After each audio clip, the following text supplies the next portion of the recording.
Hello, everybody. Welcome back to Every Day is Friday. Today, I'm joined by Branden, who is all about fitness, healthy living, and keeping a strong mindset while maintaining a family life.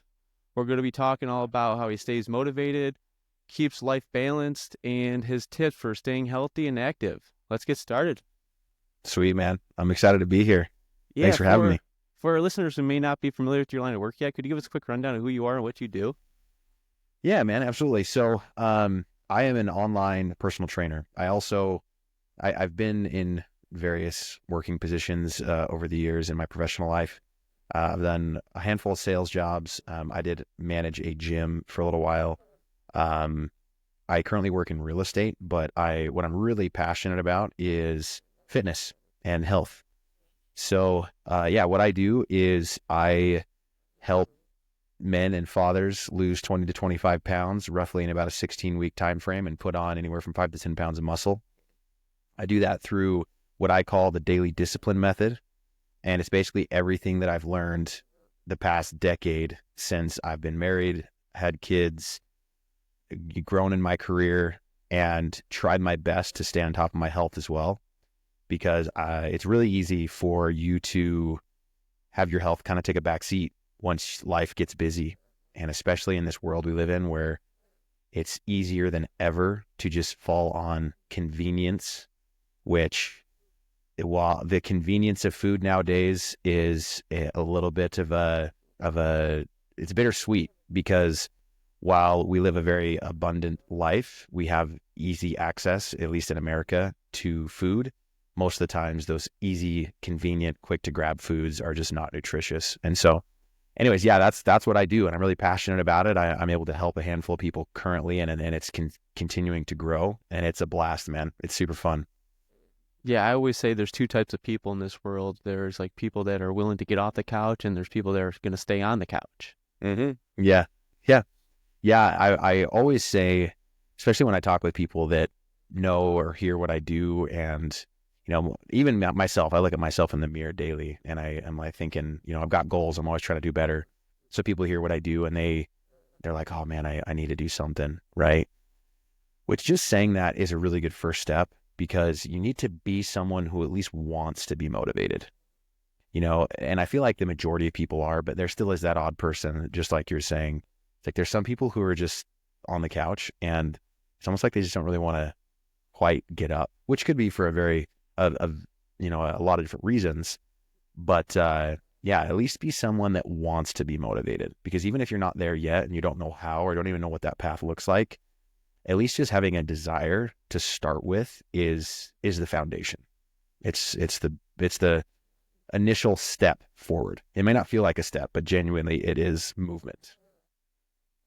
Yeah, it's put one foot in front of the other. It's that one step in front of the other that makes the big difference, that movement that's going forward. And Mm-hmm. what's the most powerful lesson that you've learned about staying motivated when life gets tough? Yeah, man, that's an awesome question.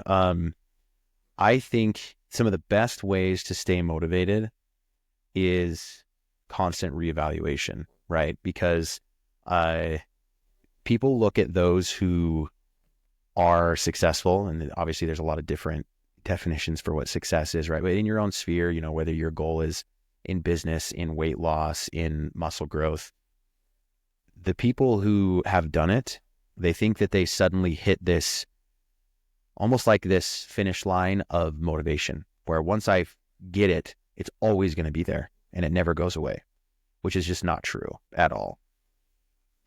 You hear this phrase all the time: consistency or discipline over motivation. So I think the foundation always starts with what we talked about earlier, and that is having a desire. You should have a desire first and foremost. Then people just usually need a plan.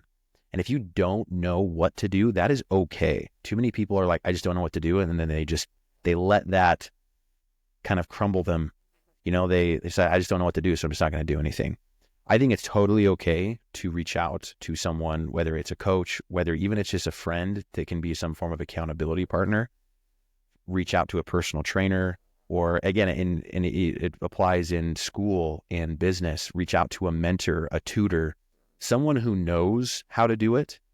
Some of the best times in my life have been when I have been under the mentorship of someone who has what I want, whether that is a coach, whether that is a mentor. And it's beautiful because you can stumble through and figure things out on your own. That's totally fine. But again, like you're saying, it's really easy to not be motivated.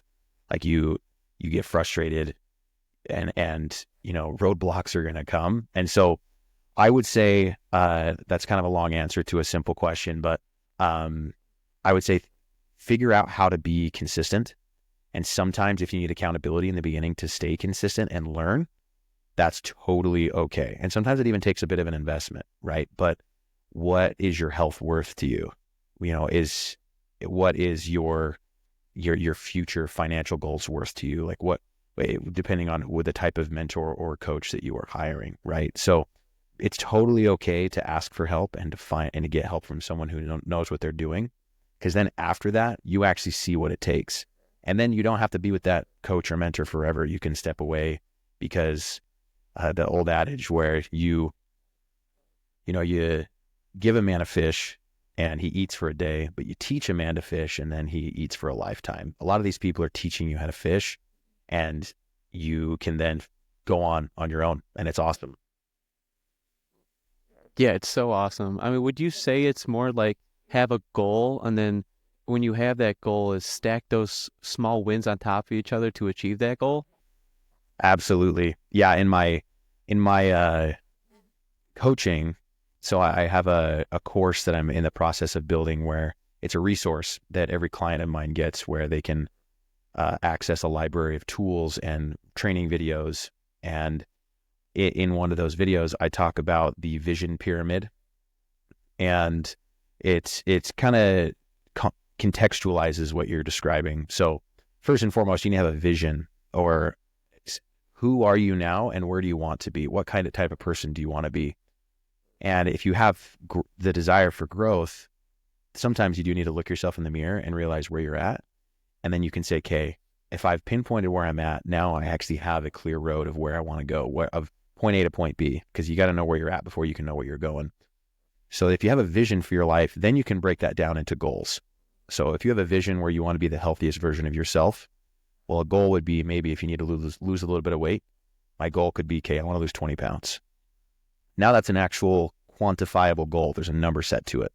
What's even more powerful is then set a date to it. So I want to lose 20 pounds. Now you obviously need to be realistic. You're not going to lose 20 pounds in 2 to 3 weeks, right? So I want to lose 20 pounds in the next 3 months. So now you have a goal and a time frame set for that goal. So then what are the things I need to do on a daily basis over the next 3 months that if I just stack those bricks day to day, all I got to do is just be consistent and take it a day at a time. That's literally why my programming, my whole coaching philosophy is called the daily discipline method, because so many people, let's say it's more than 20 pounds. Let's say it's 100 pounds, or let's say, you're fine. I want to save up $50,000 so I can buy a house. Like depending on how much you have currently, that number that you want to save or that weight loss goal, it could seem daunting and it can seem huge and scary, almost to frustrate someone from moving forward. They're like, that's too big. That's too far away. I can't do it. But if you just take it a day at a time, you have the vision set, you want to lose that weight, and then you have individual goals, just take it day at a time. And all you got to do is just don't lose the focus of the day to day. And then you stack it. And all of a sudden 1 month, 2 months, 3 months goes by and you're like, holy crap, I stayed consistent and look at what I've accomplished. So just focus on the day, but make sure you still have the whole plan in place. I like that a lot. Focus on the day, but stay, focus on what the plan is. And if someone feels stuck in life, what's the first thing they should do to get moving again? Ooh, another awesome question, man. Well, again, if you feel stuck, I feel as though it's usually a byproduct of a self-belief problem. Because if you feel stuck, a lot of times we just believe we can't get out of it because we're not the type of person that can get there. And all you really need to do is, a lot of people, a lot of gurus, self-improvement books, they talk about affirmations. And while I think affirmations have their place, so for example, an affirmation could just be something like, I am I have, like, you could write it on your mirror every morning. You could say, I have the willpower to get out of bed when my alarm goes off and not hit the snooze button, eat a healthy breakfast, and go on a walk, right? You don't even have to say go on a run or hit the gym for an hour. Like, let's just, baby steps. I am the type of person that can do this. I think that is great. However, let's say someone is in a bad habit, right? Like, let's say, they have in the book Atomic Habits by James Clear, he talks about the identity change. And the identity change goes something along the lines of, if someone has the habit of smoking and they're trying to give it up, if they were offered a cigarette, they might say something along the lines of, oh, sorry, I'm trying to quit. Now, while the intention there is good, you are still holding on to the identity that you are a smoker, because you are a smoker that is trying to quit. Instead, if you're offered a cigarette, it's just as simple as, no thanks, I don't smoke. And it's very simple wording, but even if you had a cigarette 2 days prior, you are still telling yourself, I don't smoke. It's not, I'm trying to quit. It's the identity behind the statement changed. And I just believe that so strongly, because once you have 1 day under your belt of your new identity, that is now evidence. And I'm a big quoter. I love to quote guys, because I feel like what I've learned on my own journey is from other people, and then I eventually make it my own. Alex Hormozy says that confidence doesn't come from shouting affirmations at the mirror until you are what you are trying to say you are. Confidence comes from giving yourself evidence that you are who you say you are. So that person that, even though they maybe had that bad habit and they relapsed 2 to 3 days ago, if it was 2 to 3 days ago and you have 2 days under your belt of that good thing, that is evidence that you can be who you say you are. So to get out of a rut, set baby steps and give yourself evidence that you can do it. And you can always lean back on that evidence to say, you know what, I can do this. I am this person. I can become this person. You got to change your identity and change your self-beliefs in your head before you can move forward and make lasting change. Now, I know what you mean by that. What I do for myself personally, I say I already accomplished, I already achieved, I already have, in that it's a mindset shift inside of me, and it changes everything that I'm going towards. Mm-hmm. Yeah, no, I love that. Yeah, like there's just something to be said about the confidence that comes from just believing that you already have something or are already at a place that you want to be. I've even heard a lot of people say, dress for the job you want, don't dress for the job you have, right? Like, visualization is very real. And as you visualize, it's powerful, because the visualization then helps you take action. When it comes to doing all of these things and gaining knowledge and visualizing being someone else that maybe you're not there yet, as you're gaining this knowledge to become that person, I always say knowledge is not power, because a lot of people say knowledge is power. Now, knowledge is potential power. If you have a bunch of knowledge in your head, but then you don't act on it, then that knowledge is kind of put to waste. So knowledge is potential power, because then you can act in accordance to who you want to be. And so, at the end of the day, action is going to really be what helps. If you want to be someone, you can sit there and think about it in your head all the time, but the action of dressing a little different because you want a little bit of a better job or whatever it may be is, again, just one more step closer. Yeah, you got to keep on taking those steps forward. And Mm-hmm. some people will eventually say, oh, you got lucky, but luck is being prepared for the opportunity, and opportunity is there all the time. Mm-hmm. Yeah, no, that's 100% real. Yeah, you gotta, they say luck favors the prepared. What they don't see is they look at these people who look as though like they're overnight successes, but what they don't see is the weeks, months, years of work that really no one else saw. You were doing it when no one else was looking, but you stayed true to the dream. You stayed true to what you wanted. And then all of a sudden one day, just like compound interest, the compounding eventually just starts sharply spiking upwards, and your compound interest doesn't work unless you have all of the little tiny equations that happen prior to it. Eventually, you'll hit this moment where it spirals you upward, and it's hard to get to that point. Most people quit before you get there. And so I always say that failure is only failure if you stop trying, because so many people shoot for a goal or they shoot for something and they don't succeed on their first, second, third, 15th, 50th attempt. But history has shown us that those who have done great things in their life, they failed over and over and over again. It's almost like that is the only real, what's the word I'm looking for? It's the only real way to predict success, is the fact that the path was ridden with failure before they succeeded.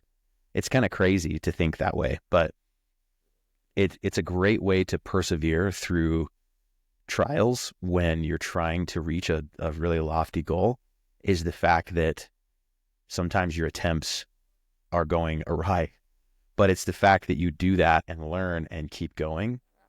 Like, perseverance is got to be the number one factor that's going to keep someone on, that's going to predict if someone's going to be successful or not. It's not skill or talent.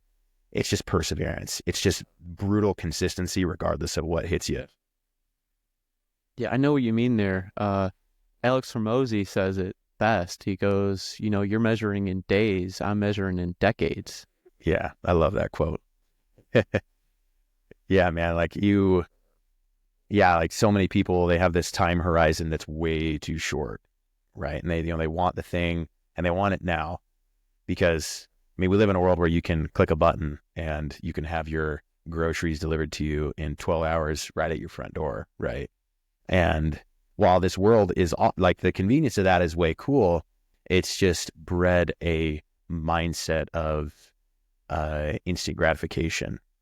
And we have to realize that anything that is worth having always comes after just brutal amounts of hard work. One of the other things he says that I love is like, most people underestimate just how much work it's going to take.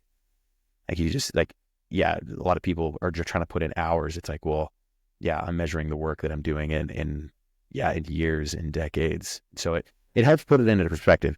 Not to say that every goal out there is going to take, 5 years or whatever, but you at least can set the expectation up properly that I'm not in this for some finish line by any means. It's the process. Like, you fall in love with the process of growing. And if you can just fall in love with the process, then the finish lines are going to come. The finish lines meaning you reach that goal that you had set. But he'll then go on to say, I actually enjoy the build process, or the growing, the journey, more than these finish lines. So I'll set that goal way out there, because then it keeps me going, because I know it's going to take that much longer. And then it's crazy because he's just getting so much done, right? Like, there's so much work that is involved, but you grow to love the process. And it's still painful, and there's still going to be days you're not going to want to do it, but it's what do they say, that the man who loves walking will walk further than the man who loves the finish line. And it's like, that's it right there. Just fall in love with the grind.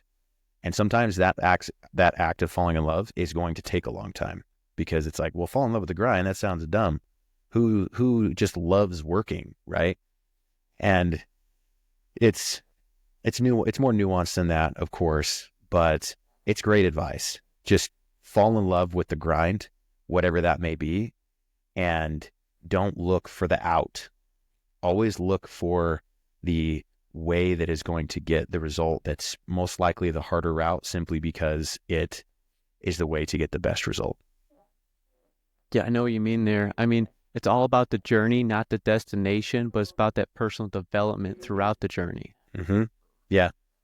Yeah. And I'm sitting here sounding like an Alex Hormozy fanboy, because I'm sitting here quoting him so much. But one of his stories that actually every so often you come across a story or a quote, and it's like it almost rewires your brain. It's crazy how profound they are. And he talks about a story, and I might miss little pieces of the story here and there, so I'm kind of paraphrasing what he says. But because he was in the fitness space for a long time, he grew a chain of gyms, and he learned how to grow a business and grow a chain of gyms. And when he went to sell that business, he sold it and then used those funds with a business partner to start his next thing. Now, unfortunately, that business partner did him wrong and stole most of the money and then disappeared.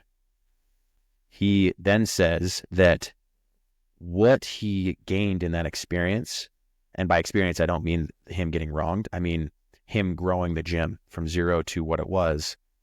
He learned how to do it. So the real reward wasn't the money that he got from that sale. The real reward was what he became in the process of doing it, because then after that, even though most of his money from that sale was gone, he then made 5 times more the next 12 months than he ever did with that previous gym, simply because he now was a different person. He had new skills. He knew how to do it. A lot of people would have thrown their hands in the air and said, woe is me. I should have just brought in a bunch of money, and they potentially would have given up. But to him, it was more about, wow, I now am a new person. I learned in the process, which is exactly what you're saying. It's a great example of it's the journey. It's not the destination, because the journey makes you become someone new, and you can now do new things out in the world. You are a changed person. You have a better mindset, a better skill sets. And yeah, it's a paradigm shift for sure, but it's a beautiful thing. Yeah, what's one piece of advice that completely changed the way that you approach challenges? Oh man. In the realm of stoicism, I've kind of learned this. One of the things that I do is realize that I don't have control over what happens to me in every scenario, but I do have control over how I respond. And true happiness doesn't come from always seeking happiness. True happiness comes from being the type of person that regardless of what happens to you, you're so confident in who you are that nothing can disturb your inner peace. And that's a daily journey that I feel like I've gotten better at, but it also it's going to be a lifetime pursuit to really ingrain that inside of me. And there's a lot of things that go into that. I believe that, one, my relationship with God has been a big part of that. My relationship with my family. I've got a wife and kids. And I trying to put the effort towards what really matters to me really helps. So whether it's, something at work goes bad or in different real estate endeavors or fitness endeavors, you have a customer that it seems like everything's going wrong and they're mad at you or whatever, right? In the sales world, I've had dozens of different experiences where, things can be tough because you're dealing with relationships. But I know that in my own heart, I tried my best to be as honest as I could. And I know that at the end of the day, I can come home to my wife, my family. And, again, I've got my relationship with God and my own conscience and my honesty there. And yeah, when challenges arise, like, you still have what matters most. And not everyone's going to have a family or those types of things. But that's where I believe some belief in like a higher power that gives you a moral compass is something you can always fall back on and know that you're doing what you believe in your soul is right. Yeah, looking within. And I have something written on my wall I look at every day. Your mind has to be stronger than your feelings. Mm-hmm. Yeah. Yeah, that's true, because feelings are just such a funny thing, because people seem to think that if you act out, it means you feel more. And whether it's that you have a temper problem or anything that is involved in feelings, Now, as a human being, we all have feelings, right? I'm not going to say that no one has feelings. However, again, in the line of the Stoics, um, true contentment, true peace is found in being able to, there's this quote, in domesticating your feelings, which basically just means if you have feelings, that's totally fine. There's nothing wrong with having the feelings. Like you can feel, and it can even be very difficult to feel. You can have horrible things happen to you, but a constant pursuit in our life should be to be able to do what is right regardless of our feelings. And I made a post on Instagram a while back, and it was about courage. And a lot of us seem to think about courage wrong, because courage seems to be interpreted as a lack of fear. But that's actually not it at all. Someone who's courageous still feels fear. They've just got the willpower to do what is right or do what they need to do regardless of that fear. So you are defined by your actions, not by how you feel. So even if you're feeling horrified, you're scared out of your mind, but then you still take action in a positive way, that is in a rightful way, you are courageous by definition because of your actions, not because of your feelings. So regardless of how you feel, you need to act in a way that is in accordance to your own morality. And of course, in some morality of the world, right? And so work on that daily. That's what I try to do, is just work on, yes, I feel a certain way, but what have I promised myself I'm going to do? And is what I'm going to do, regardless of my feelings, in line with my goals, with my vision for what I have for my life. Yeah, that's a great thing to say. I mean, if you could share one piece of advice to inspire someone that wants to change their life, what would it be? I would say get hyper clear on what you want, because our lives, we live in a world that is grabbing for our attention. Like literally, the currency of today is attention. People just want your eyes on their products, on their videos, on their content, which is good. There's a lot of great content and a lot of good things that you can consume, but it's crazy because these algorithms and things that are exclusively meant to figure out what you like and how can I bring you back. Oh, you really like this one video. I want to feed you more just like it so that you can continue to consume that. Now, I scroll and everything. Like I think that everything is okay in moderation. However, these things, they also can just numb you. And it's really easy to all of a sudden feel like you're just kind of living on autopilot. You're just kind of going day by day. You go to work, you come home, you eat relatively the same foods. Maybe you're around some of the same people. Life never really changes a whole lot. And you're just kind of numb. You're not happy. You're not super sad, but you're just kind of numb, right? So you need to have a realization, and you need to become hyper clear on who you are right now and where you want to go. And so I would say try your best to detach from that feeling of kind of being numb and autopilot, and look yourself in the mirror and have some very frank conversations with yourself. Because, even though you might not be necessarily living a bad life, I feel like every human being in them has a seed of immense potential. And we feel like a little poke of that potential every so often. And that is whatever you believe it to be, a higher power. That is that higher power saying you're meant for more. And there is way more happiness and joy in your life to be felt when you are reaching for more. And so if someone wants to, be inspired and change their life, you kind of have to have that hard conversation first. And a lot of people don't do it because sometimes facing where you're at is very difficult. It's not fun, especially if you know that you've got more potential and you haven't been living up to it.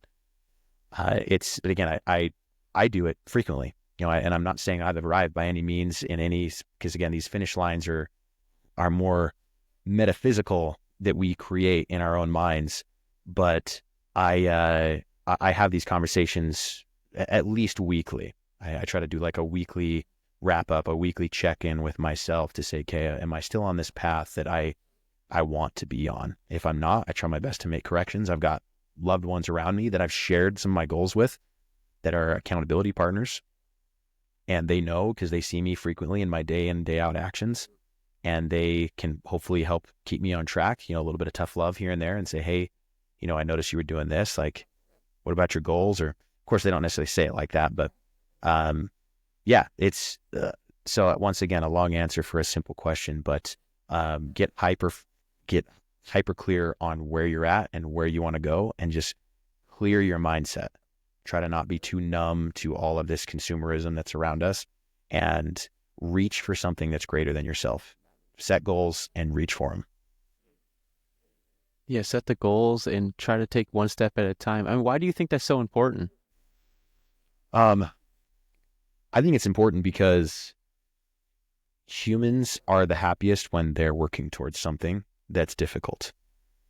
Like it's so funny because I look back, and some of the harder times in my life are also some of the times that I felt like were the most growth. And the word happy isn't necessarily the right word, but there was some type of contentment that came out of it. It's so funny because you wouldn't think that at all. You would think that the hard times of your life, and it's nuanced as well, because, depending on whether it's a tragedy or whatnot, it can be very different for each person. But I've set I'll just throw one example out there. So I did a bodybuilding competition earlier this year. I started in February of 2024, and the show was the end of June.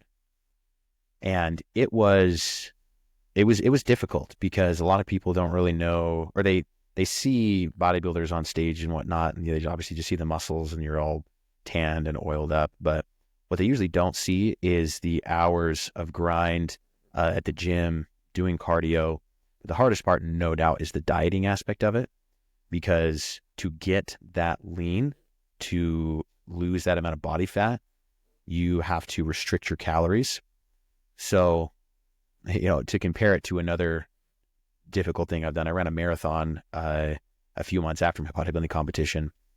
That was a little different because the running and the training itself was hard, but it was I would do my training, and there'd be a run. I'd run 3 times a week and do a little bit of weight training on the side.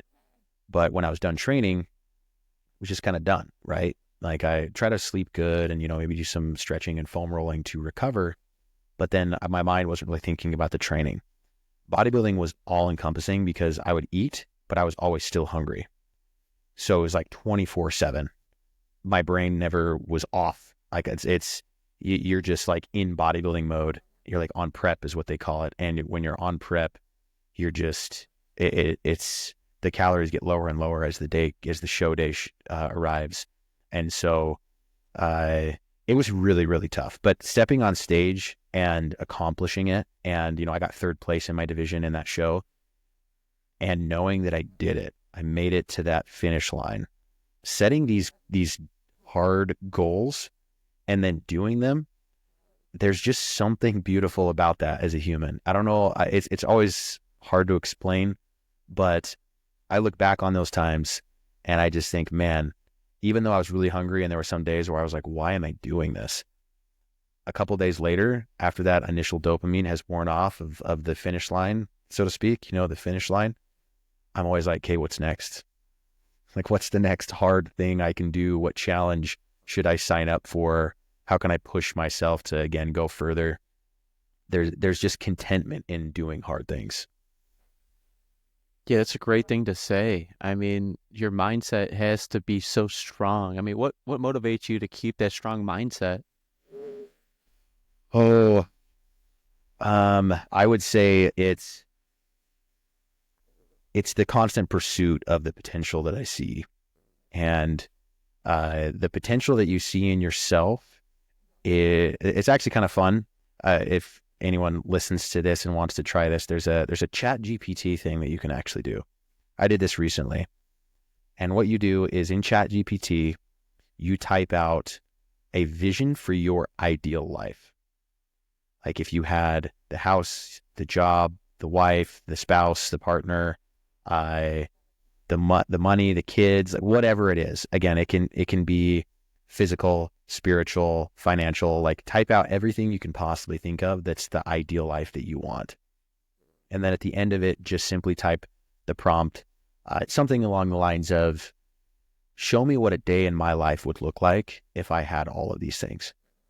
And it'll punch out 7 to 10 paragraphs. And I did it one day, and it was a lot more profound than I thought it was going to be, because you suddenly are reading a day in the life of your dream life.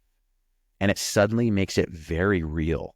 You're actually reading through something that's like, this is what it would be like, if I hit this goal, and what my day-to-day routine would look like.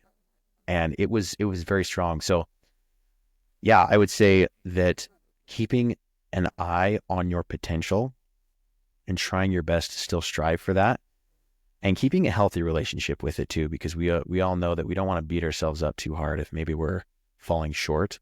Again, it's the Thomas Edison principle. That's what I was talking about earlier, that if you fail, you have to understand that's a prerequisite.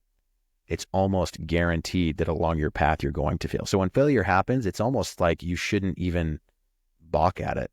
It's like, oh, this is what happens. This is just part of the path. And it's a beautiful thing. Oh, I failed? Awesome. I learned. It's time to keep going and realize that the main prerequisite, the main predictor for success is the fact that I'm going to do this along the path. And so, keep an eye set on who you want to be, and then, read books, work day in, day out to prove to yourself, give yourself that evidence that you are and can be who you say you want to become. Now, I see what you mean there. I mean, can I ask you, is there something significant from your childhood that shaped you into who you are today? I would probably say my relationship with my mother. So my mom, I'm one of 6 kids, and I'm the 4th. So I've got 3 older siblings, and then there's me, and then I've got 2 younger. And while both my parents were incredible, I really can't say anything negative there. Just, they were incredible role models to me. Had awesome childhood and awesome parents growing up. My mom was kind of special because when I was 18 months old, she decided to, the company is called USANA. She decided to join this company called USANA. Now, a lot of people today, they know it for either one of 2 names. It's either network marketing or it's a multi-level marketing company. A lot of dogmas out there about those types of companies. There are some good ones and there are some bad ones. USANA has been around for coming up on 30 years. So it really is a good company. I still take their nutritional products to this day, but it's the route of an entrepreneur, because even though you are a direct distributor of those products. So without getting too deep into that, she went all in on it. And even having the little kids that she did, because again, I was 18 months old and I had three siblings older than me, she grew it to where she was very successful. And she was even able with her side business to generate an income that eventually at one point exceeded my dad's, who did the classic route of going to college and, getting a good job. And he worked for the Department of Energy and had a very long, successful career there. So seeing that, my mom always was encouraging me, because she had this mindset, this same attitude of, you know what, it doesn't matter if you're this mom that has kids and, traditional beliefs would be that that's just what you do. You can still be something, you can still always be more. And so the example of my mom is a huge one. And I'm grateful for that, because I know that some people don't have that example so close to them of what it might look like of really pushing and being more. But for me, it was huge. And I genuinely believe it has shaped me and my vision of who I want to be, and just continuing to set goals and be better. I see what you mean there. It's really cool. I mean, why do you think it's so important for people to be more?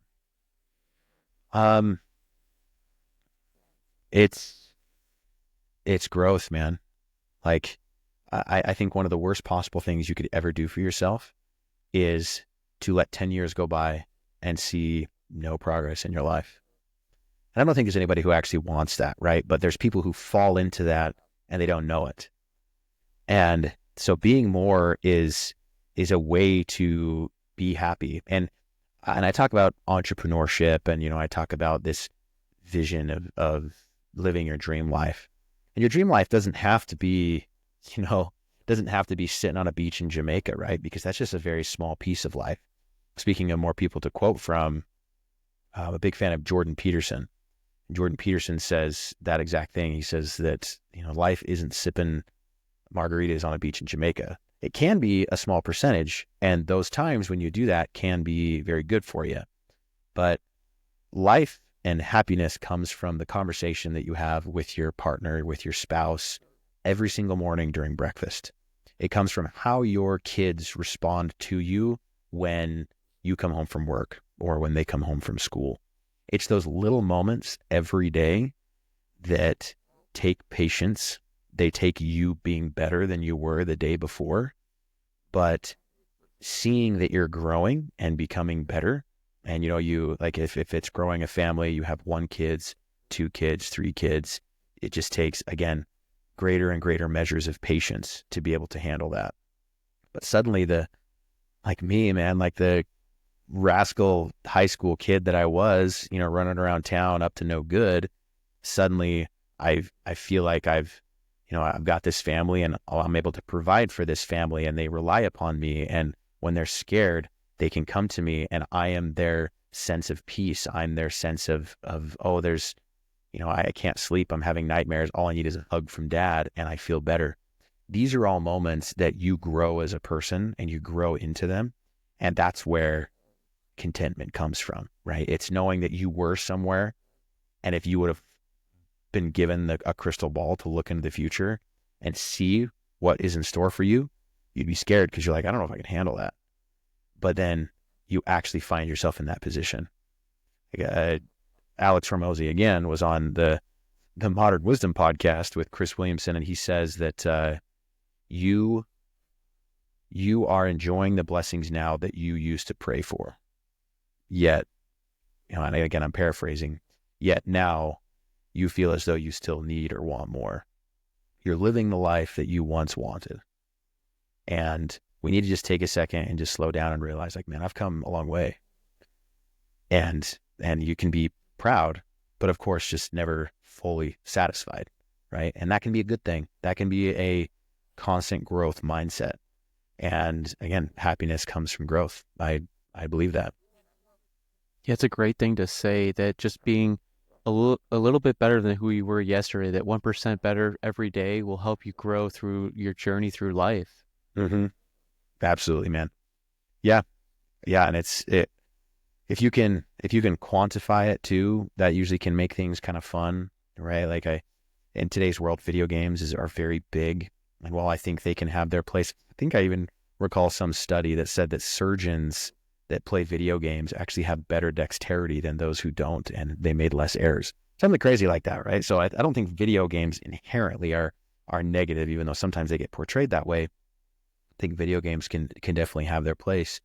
But oh man, it's funny. I was thinking of video games and I kind of lost my train of thought there. But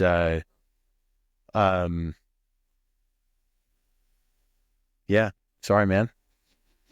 No, it's all good. I just want to know, like, how did your journey begin in your fitness industry? Like, when you were going to, like, how did it shape you into your daily lifestyle, your fitness journey? Yeah, man.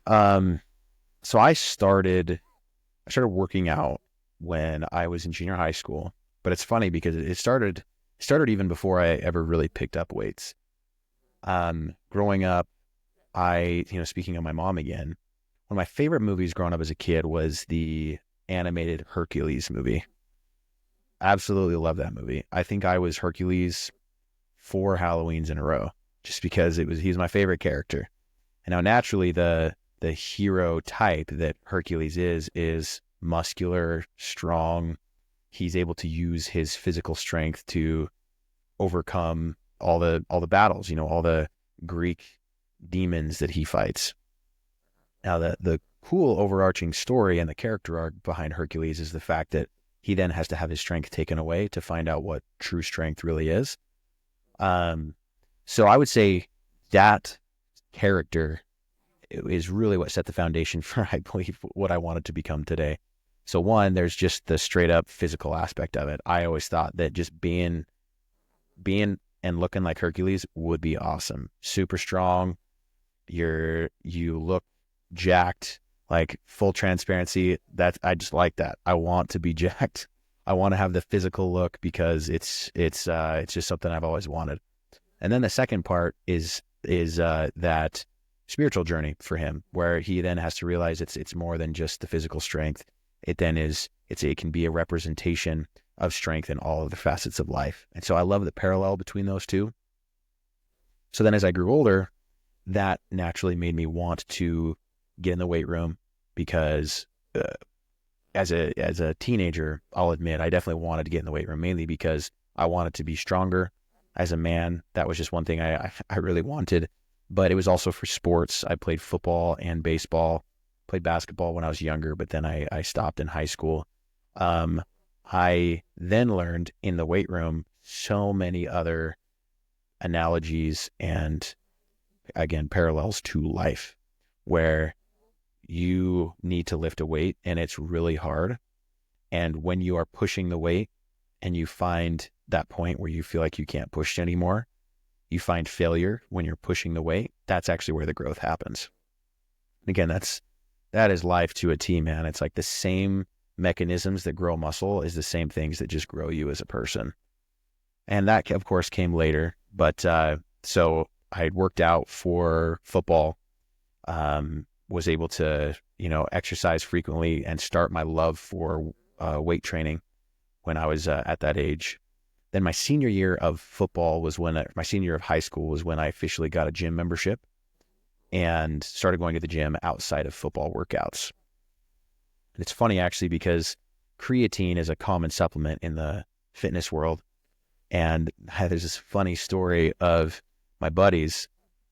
It was Friday night, and this just gives you a glimpse into how big of a meathead I was back in the day. I was at the gym and I was doing an arm workout. I don't do arm workouts like this anymore, but it was a day exclusively dedicated to arms. So it'd usually be about 4 bicep movements and then 4 tricep movements. So I'm Friday night, probably 7, 8 p.m. Most everyone's out hanging with their friends, doing different stuff, going to parties. I'm at the gym and I'm hitting arms and I do biceps. I get done with my 4 sets of biceps. My buddies call me.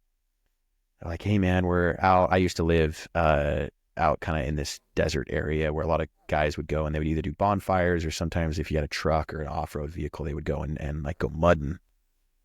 And they called me like, dude, my truck broke down. I'm stuck kind of out by your house. Can you come help us? Like, bro, I'm like halfway through my arm workout. So like, just give me like another 30 or 45 minutes to finish my workout, and then I will come help you. And the phone goes kind of quiet. And they're like, dude, are you serious? Like you're going to finish your workout and not come help us right now? The fact that I had only hit biceps, but still needed to hit triceps and leaving in the middle of a workout just seemed sacrilegious to me. It's so funny that I was just such a meathead back then.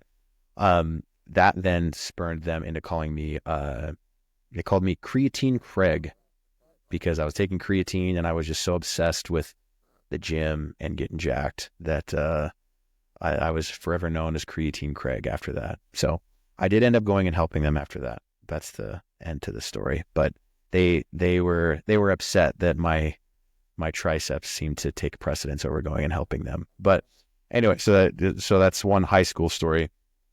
I then noticed as I started getting older, I graduated high school, served a mission for my church, went to college, got married, that even though I was still in my young 20s, there was something more to this working out thing beyond just, oh, you grow some muscle and maybe you look good. It makes you feel really good. It's way more than just some physical appearance. It's you feel good. And then I go to college, and I started my college degree wanting to get an exercise physiology degree. I then changed and finished my 4-year degree and got a bachelor's in business. But in those early years when I was working out and my paradigm was starting to shift more towards actual health and longevity of life. And then I started to learn that in my nutrition and exercise physiology classes. It then became a lot more deep. And that's really when the roots really sank in, because quality of life is one thing that everyone wants. Everyone wants to not just live long, but they want to live a good life.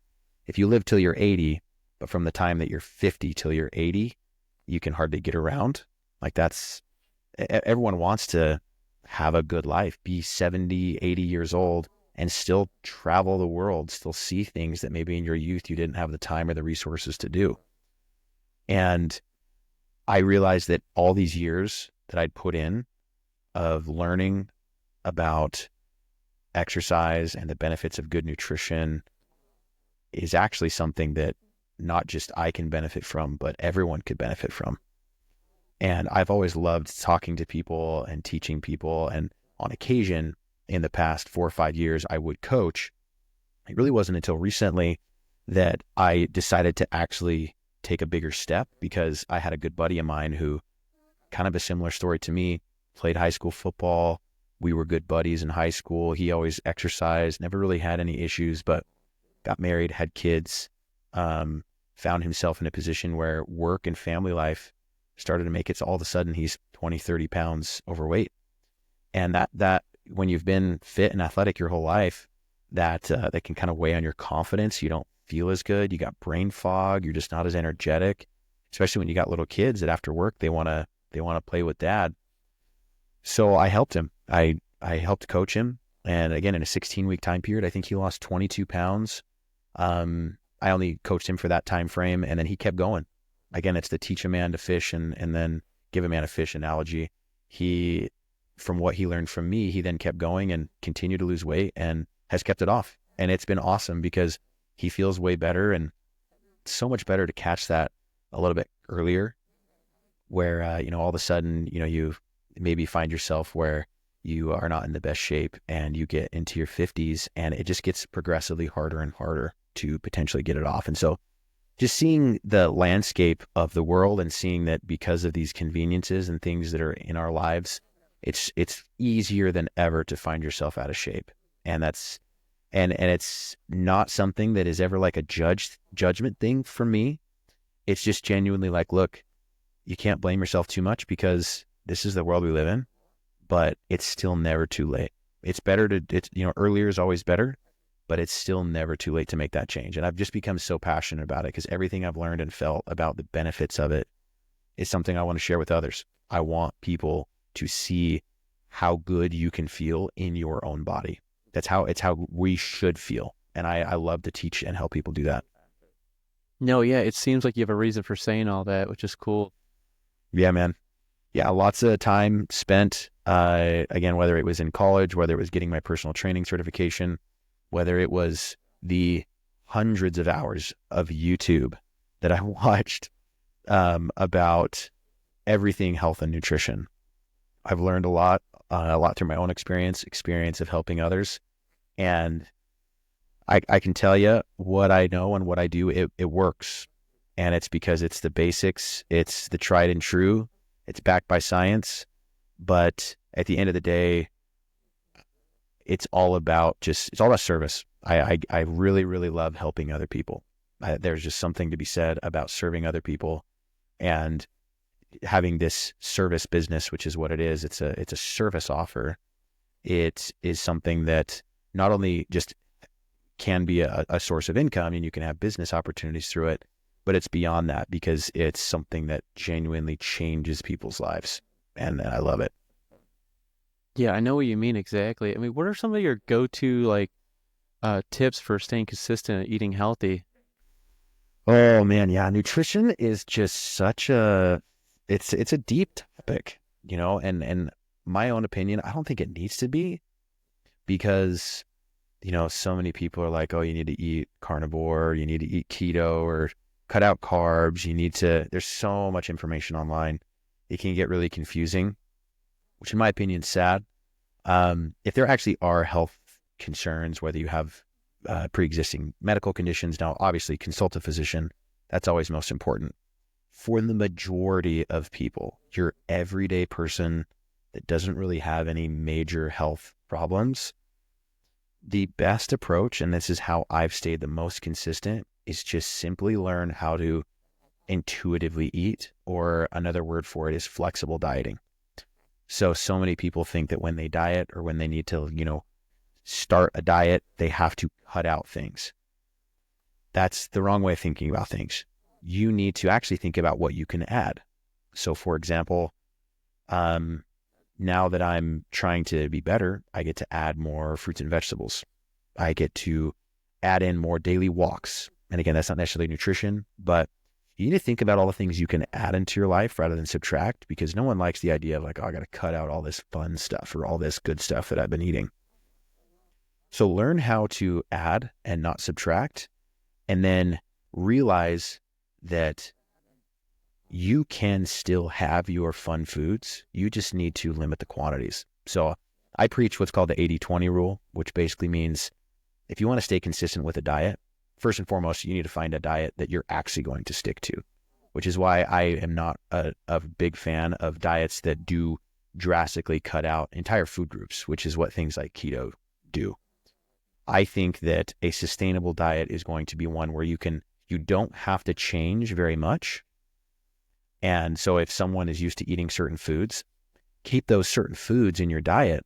Now just change up the ratios a little bit, meaning, hypothetically, let's say your favorite food is quesadillas. I'll give you a specific example. That's totally fine. But if you have a weight loss goal, what we could do is just simply change up some of the ingredients. For example, you could go with like a lower carb tortilla. There's the carb balance ones. You could then go from regular cheese to like a low fat skim mozzarella cheese.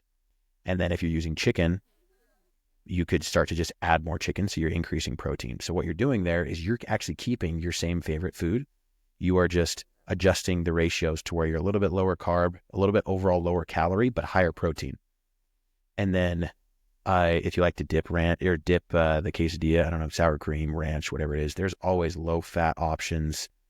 A ranch that I love is called Bolt House Farms Ranch. It's like a fraction of the calories, but to me, it tastes just like ranch. It's made with yogurt instead of like the cream that they put in ranch. And it's amazing. You can have the same food. It's just lower calorie and higher protein. And so staying consistent is making the least amount of changes as possible, but understanding the goal, which sometimes, nutrition, it's so nuanced because there is so much to learn and so much information out there. But that's why I am a believer in what I teach people and what I do. And that is simplifying things to where if it's weight loss, let's just focus on overall calories and then starting to adjust so that we can increase protein and lower all these extras that we don't really need. So flexible dieting, that's the way to stay consistent. Yeah, it's a great thing to say. I mean, what challenges have you or obstacles that you face when your healthy lifestyle is coming overwhelming? Yeah. For me, I think about it in seasons of life, right? I think that if I've got like a specific goal that I'm really shooting towards, whether that's like if I've got a bodybuilding show, with my family life right now, I did the bodybuilding thing once. I can't completely say I'll never do it again, but at least for like an actual show where you step on stage, it was pretty tough. And so I don't know if I'll do it again, but it's really seasons of life. If you're learning how to lose weight with flexible dieting, the flexible dieting approach, most likely you're understanding you're learning about your calorie intake, meaning you can eat whatever you want, but you just need to be in a calorie deficit if the goal is weight loss.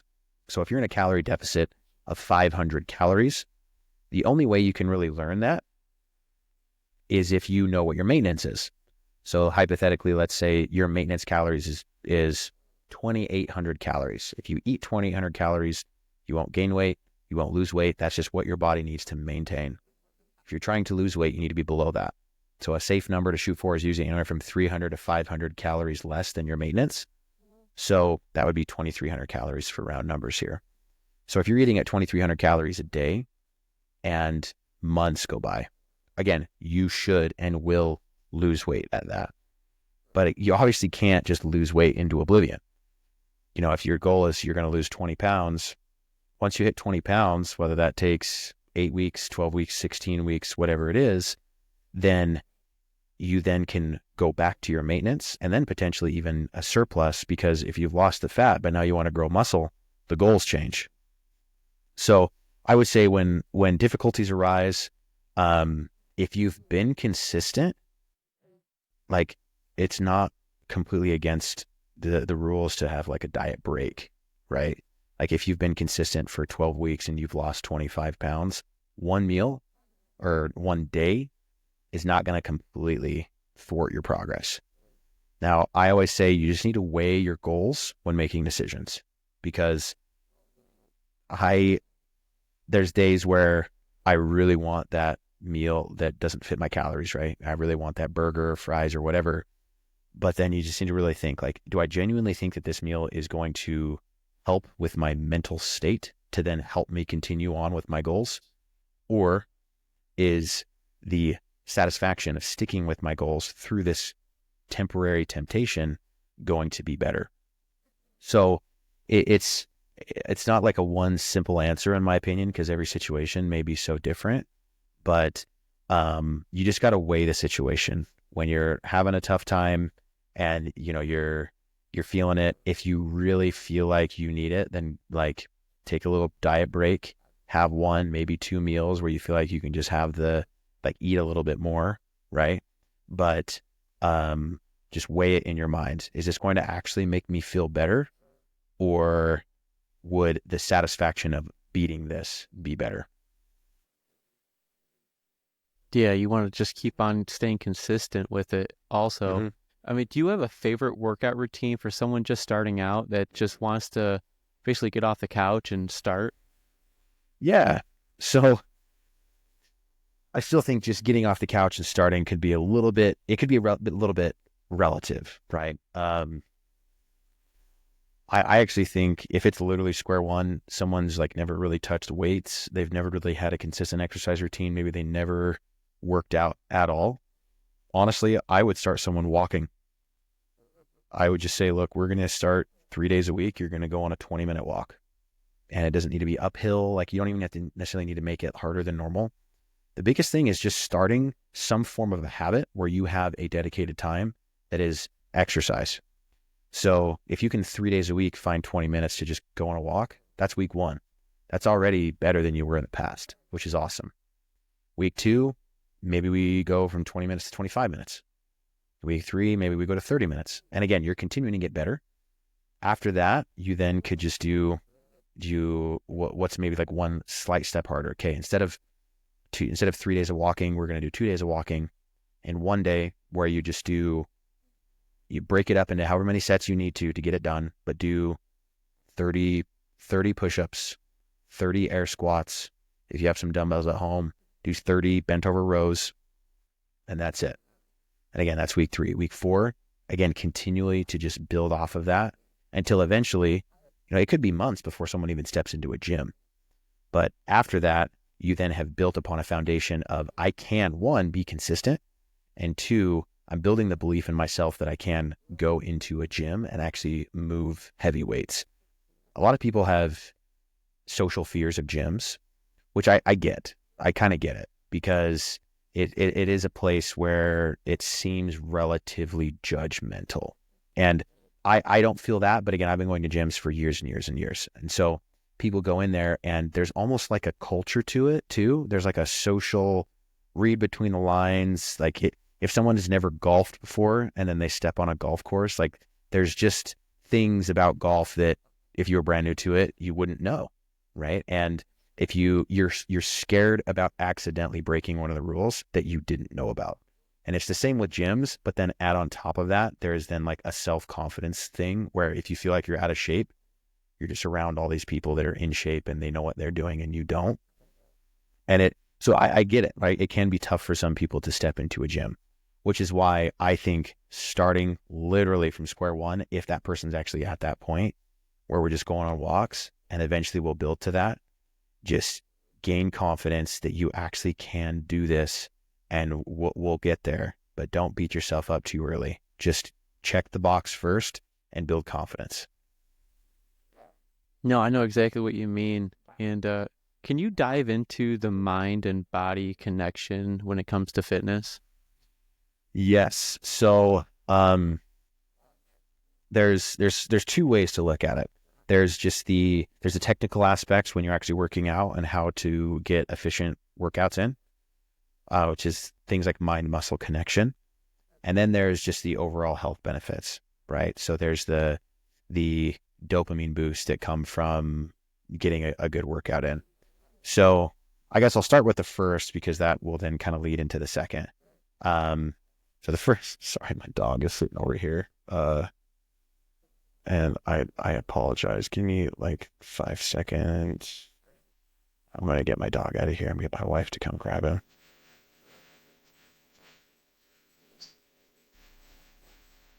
Okay, sorry about that. Um, so I would say that the first part is when you go into the gym. There's so many people who maybe we've kind of been talking a lot about maybe someone who's at the very beginner level. Let's talk about the person who is going to the gym. They've been going to the gym potentially for years. They've had the membership on their key fob. They always go, but year after year, they seem to be putting work in, but like nothing changes. They don't look any different. They don't really feel any different. Like they go into the gym and they feel good, right? Which again, I'll go into after this, but they go into the gym and they feel good, but they still they're like, man, I feel like I should maybe have like a little bit less fat on my stomach, or maybe like my arms should be a little bit more toned, because I've been doing this all these years. So most people just aren't really pushing hard enough to actually grow muscle. Usually when people say they want to look toned, or, they want to have a certain look, the root of that is muscle. So you tell women they want, a girl who, wants to maybe look a little bit better, lose a little bit of fat, put on muscle. A lot of times they're scared to lift weights because they don't want to look bulky, which kind of cracks me up, because then men are like, I am trying to look bulky and I can't get there. So you got one side that's trying everything they can to get there. Then the other side doesn't even want to touch weights because they're afraid that that's going to happen to them. It's like driving your car and being scared you're going to turn into a NASCAR driver just from, turning on your Honda Civic. So what you need to do to actually grow muscle in the gym is more work than most people think. Now, I don't say that to potentially scare people away from lifting weights, but a classic set and rep range might be 3 sets of 10. And a lot of people, they'll do the bench press and they'll do 3 sets of 10, but they'll pick a weight that 10 reps is relatively difficult, maybe gives them a slight burn, but they stop because they're more attached to the number that supposedly the workout program was giving them than they are to the physiological benefit and the physiological growth that can come from that movement. So if you pick a weight, you should be trying your best to push that weight until you are within 1 to 2 reps of failure. That is where the science has shown muscle growth happens. Mechanical tension is the term for the signals that your brain sends to your muscles after a movement to grow. That this stimulus is causing us pain. It is causing your muscles to need to exert themselves in a fashion that, in layman's terms, we want to be stronger next time this happens, so we need to grow. Most people do not put enough effort into their sets to get that stimulus to actually occur. Now, that's just in the gym. Beyond that is protein, because you need to have protein to grow the muscle, to have protein synthesis occur. There's been a lot of studies about this recently, about how much protein you actually need to consume. For the average person, 0.7 grams per pound of body weight is going to be a really good place to start, mainly because if someone's never tracked their protein, if you suddenly start consuming large amounts of protein, they might have some digestion issues. So start off slow, shoot for 0.7 grams per pound of body weight to start. From there, work up to 1 gram per pound of body weight. So 180 pound male, 180 grams of protein should be the goal. After that, it's just proper rest and recovery. So many people think that, gains are only made in the gym or only made in the kitchen. Sleep is so important because it's where your body actually recovers. So getting 7 to 8 hours of good quality sleep every night is going to do huge things for muscle growth. Then there's kind of the cherries on top. Supplements. You can use a whey protein powder, but really protein powders are just another way to get in your protein for the day. There's going to be no real big difference if you get your protein from whey protein compared to like whole foods, eating, chicken, tuna, lean beef, things like that. So again, so that's the mind muscle stimulus aspect of things in the gym. Now, beyond that, what's so cool is if you could put the benefits of exercise into a pill, it would be the most revolutionary drug on the face of the planet. There have been studies that have shown that those who consistently exercise have much less or have far lower levels of anxiety, depression. Me personally, I know it's anecdotal, but me personally, if I've got hard things going on in my life, I still always try to find time for exercise because inevitably I can handle those things better after I've worked up a sweat, I've pushed some weight. It just calms you. It's there's a lot of physiological things going on in the background that much smarter people than me can tell you about. But I've listened to enough and heard enough to know that those benefits are very real. And so even if you don't have the goals of looking jacked, you don't care about Hercules, you don't have these, physique goals. If anything, if maybe you're just going through a hard time and you've got levels of anxiety that are hard to deal with and you feel like you're depressed, especially around this time of year where, it's December, the holidays are great, but they also can bring about a lot of anxiety and depression. And then January, February, like if it's just kind of gray and darker more frequently, start working out if you're not. And I can't promise you that all your problems will go away because it's just empirically not true. However, things will be better. And even the rate of how much better, you can't really promise anything. All I do know is that it will be better. So working out is, as your muscles grow, you as a person will just feel better. That is something that I know for a fact. No, that's a great takeaway. Yeah, absolutely. And even beyond that too, there is something to be said about looking at yourself in the mirror. And let's say you do have that big transformation. We have our eyes, and naturally your eyes, you can look down and you can kind of see yourself, but there's just something about seeing yourself in kind of a full portrait in a mirror, because sometimes we look at ourselves, or even we look down at our hands as we get older and we're like, man, this doesn't look like me. Like how I see myself in my own head seems to be different than what my physical manifestation is. So there's something to be said about just being proud of the person that's staring back at you. And consistent exercise, call it pseudoscience, call it whatever it is, consistent exercise just changes the way that you look at yourself, because you're voluntarily doing hard things. Because you going to the gym is literally putting in hard effort towards something. And I love working out, and I know not everybody loves it. You get these, and I try my best to communicate that to people, because it can come off as that type of person that's like, oh, I just don't understand how they do it. How do they go to the gym 5 days a week, and how do they do this? Like, you can grow to enjoy it to where you actually crave it, right? Like my day's not the same unless I get a workout in. And that is something that does not make you superior to someone else. You need to realize, like, not everyone is going to be that way. So that doesn't necessarily mean that just because I am this way, I am that much better because I'm overcoming the same level of hard that someone else is. I know that genetically, my personality leans towards loving exercise. But regardless of your genetic disposition to do certain things, at the end of the day, the facts are facts that it's going to be good for you. So whether you love doing it or you hate doing it should still not be optional. You should still do it, because that dude that maybe absolutely loves math, I don't know, this is a weird example, but because cognitive exercise can be just as good, right? Reading books and challenging yourself with cognitive exercises. The dude that loves that but hates pushing weight, my brother's that way. He's a doctor.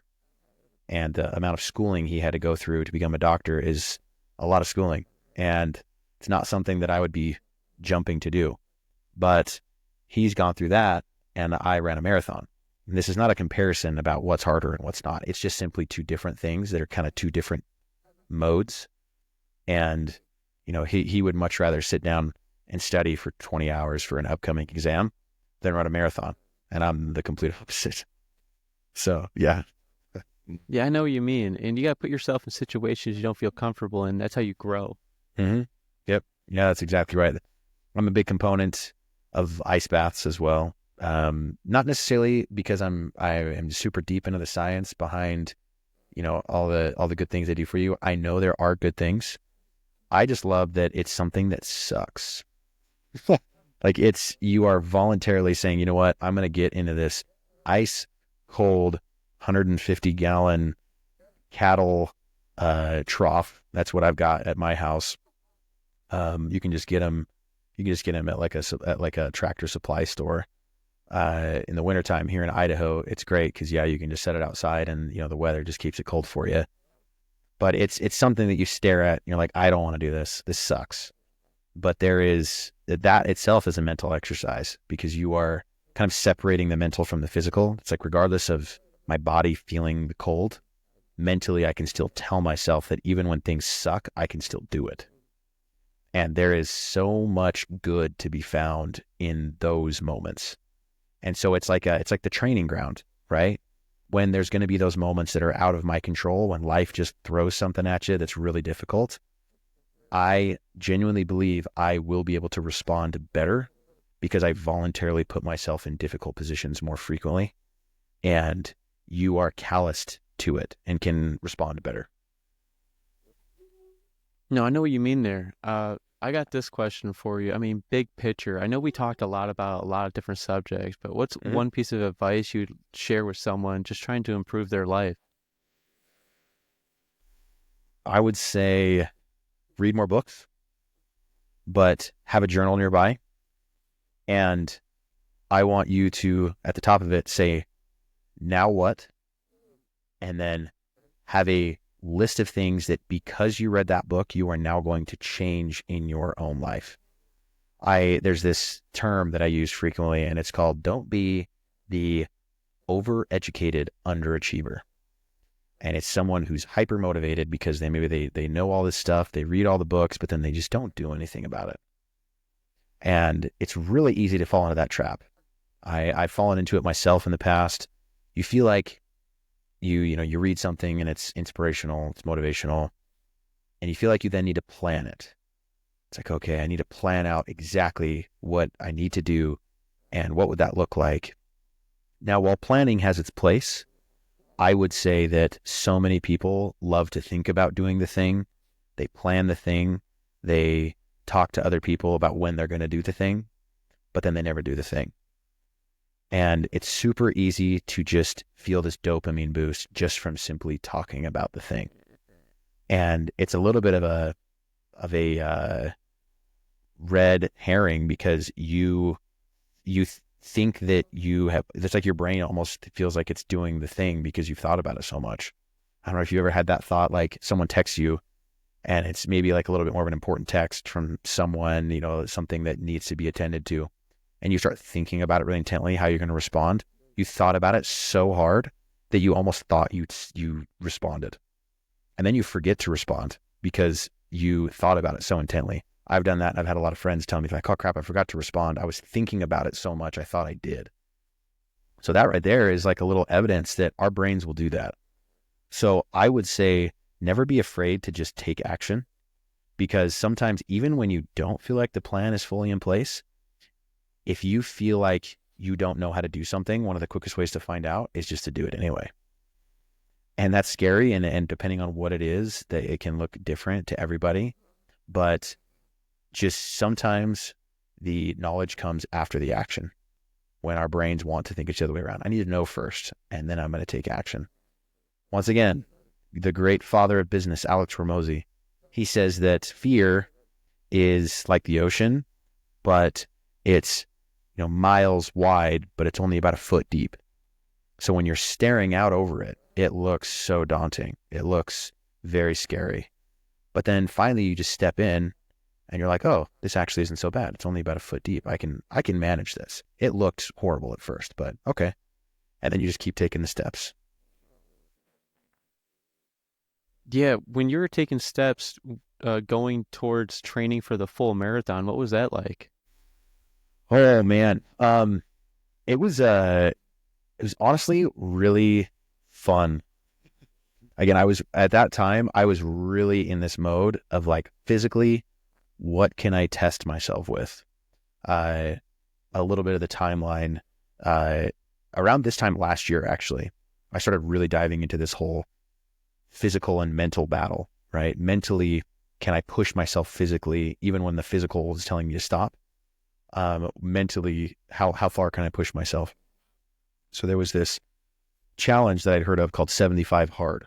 And I read about it. There's a book that the guy who created it, Andy Frisella, he's the founder of First Form, the company it's a nutrition company.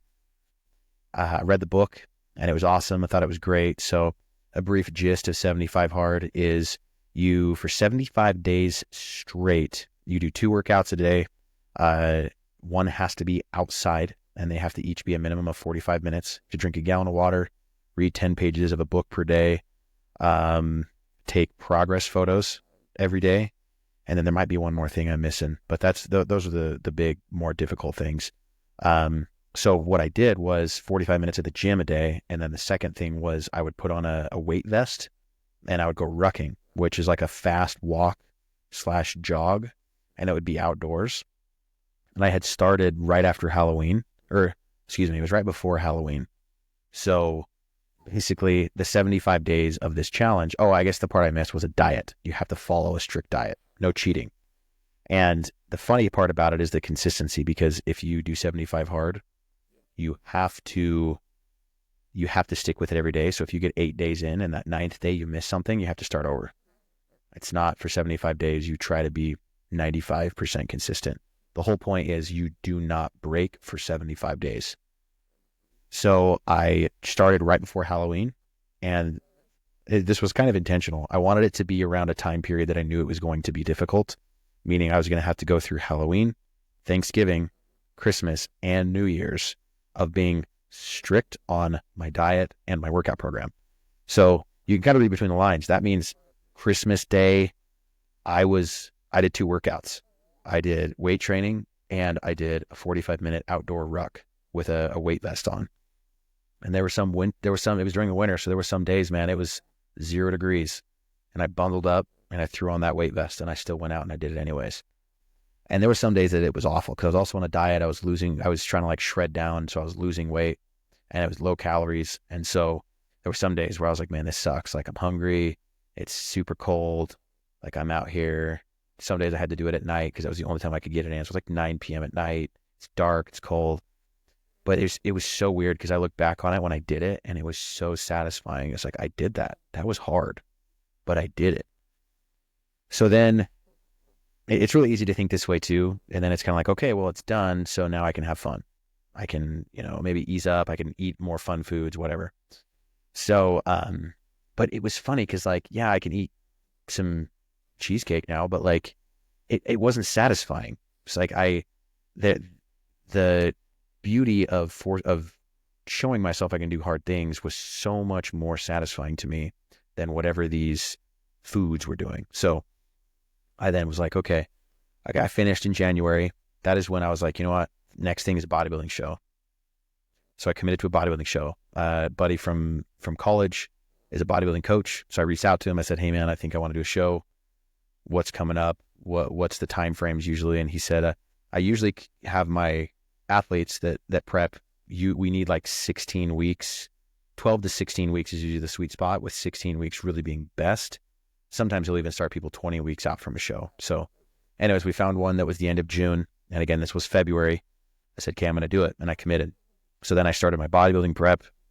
And it was funny because during the prep, I almost knew that I was going to have the same experience I did at the end of 75 Hard.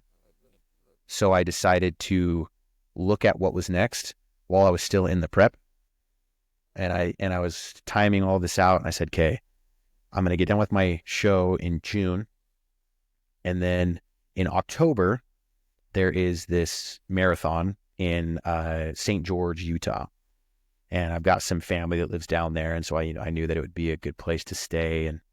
And so I was like, hey, I'm going to commit to that. So I signed up for that while I was still in my bodybuilding prep. So I finished the bodybuilding prep. I normally sit at around 210 pounds.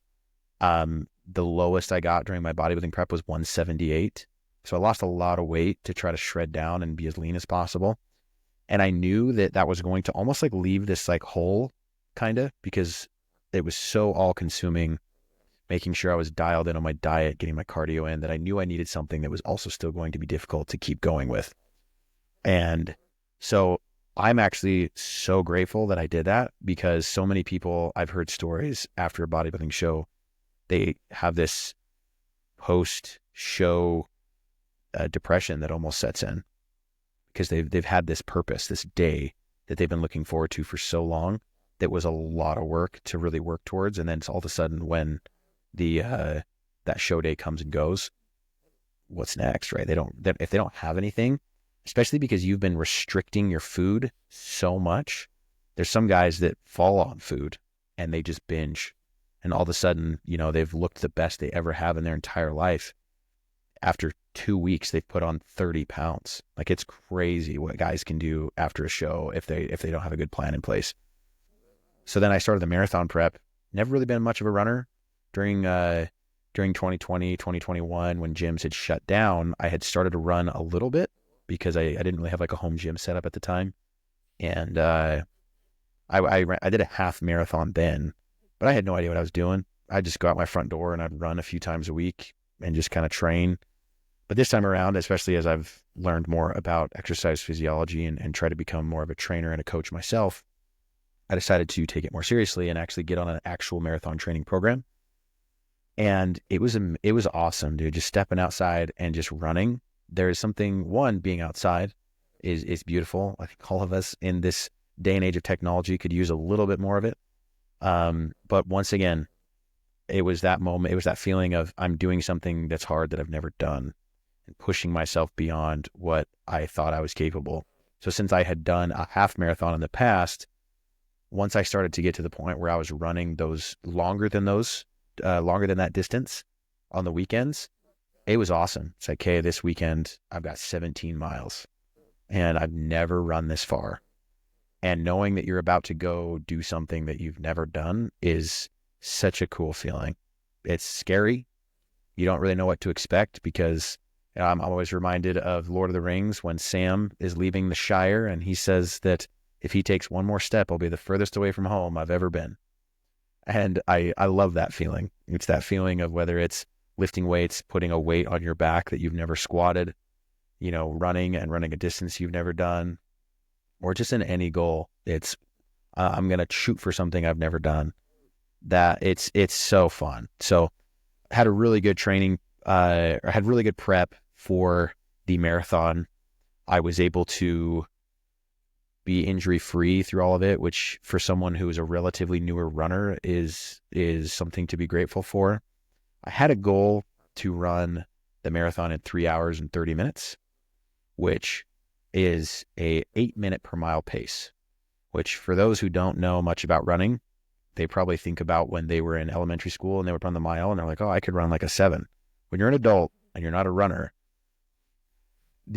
running 9 to 10 minutes per mile is pretty common as like just kind of starting out, even slower than that.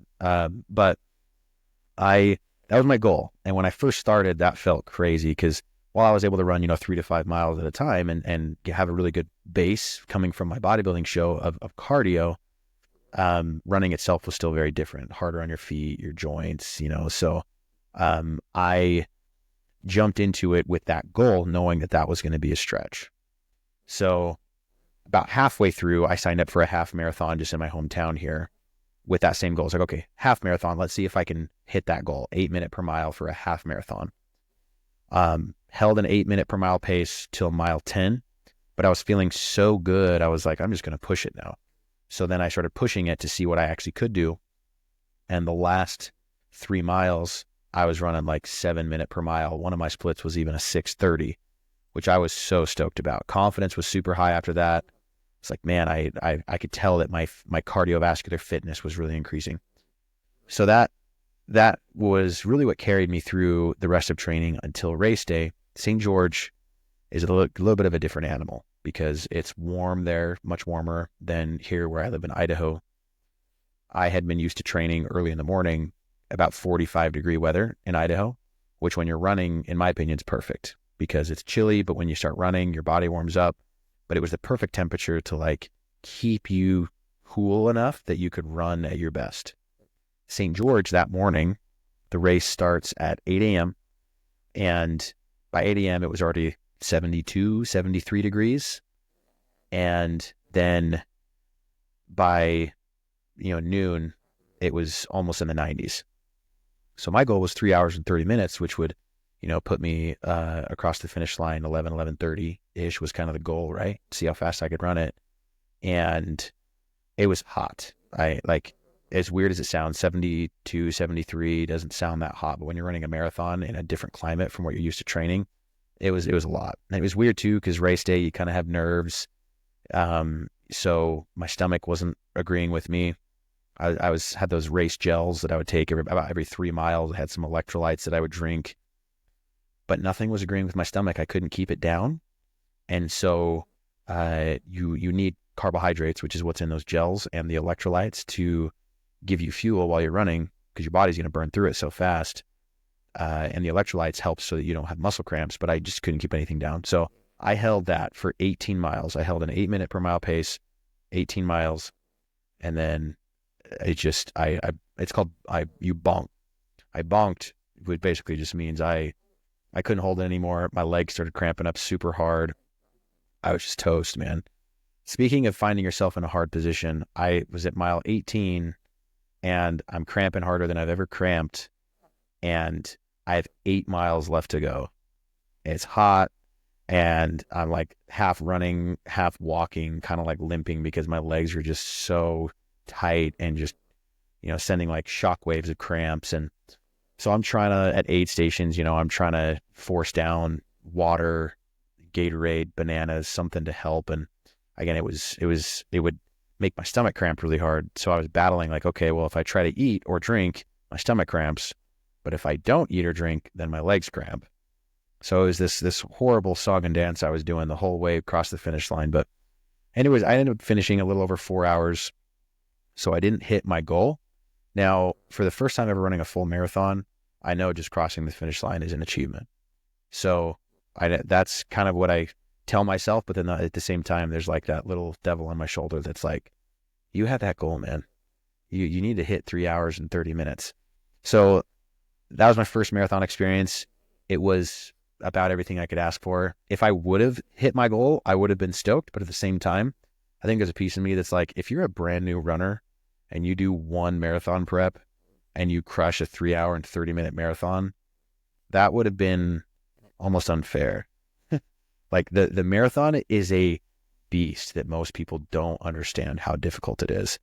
And so I will come back for vengeance. I've got some other strength goals that I'm working at right now in the weight room. So I haven't really run much since that. Again, that was October, but it was a beautiful experience in all the worst ways. I found myself deep in the pain cave, and that's kind of what I wanted to see what that is like. Because I've heard stories and seen people that do these ultra marathons, right? They're 50 to 100 miles and they find themselves in those positions.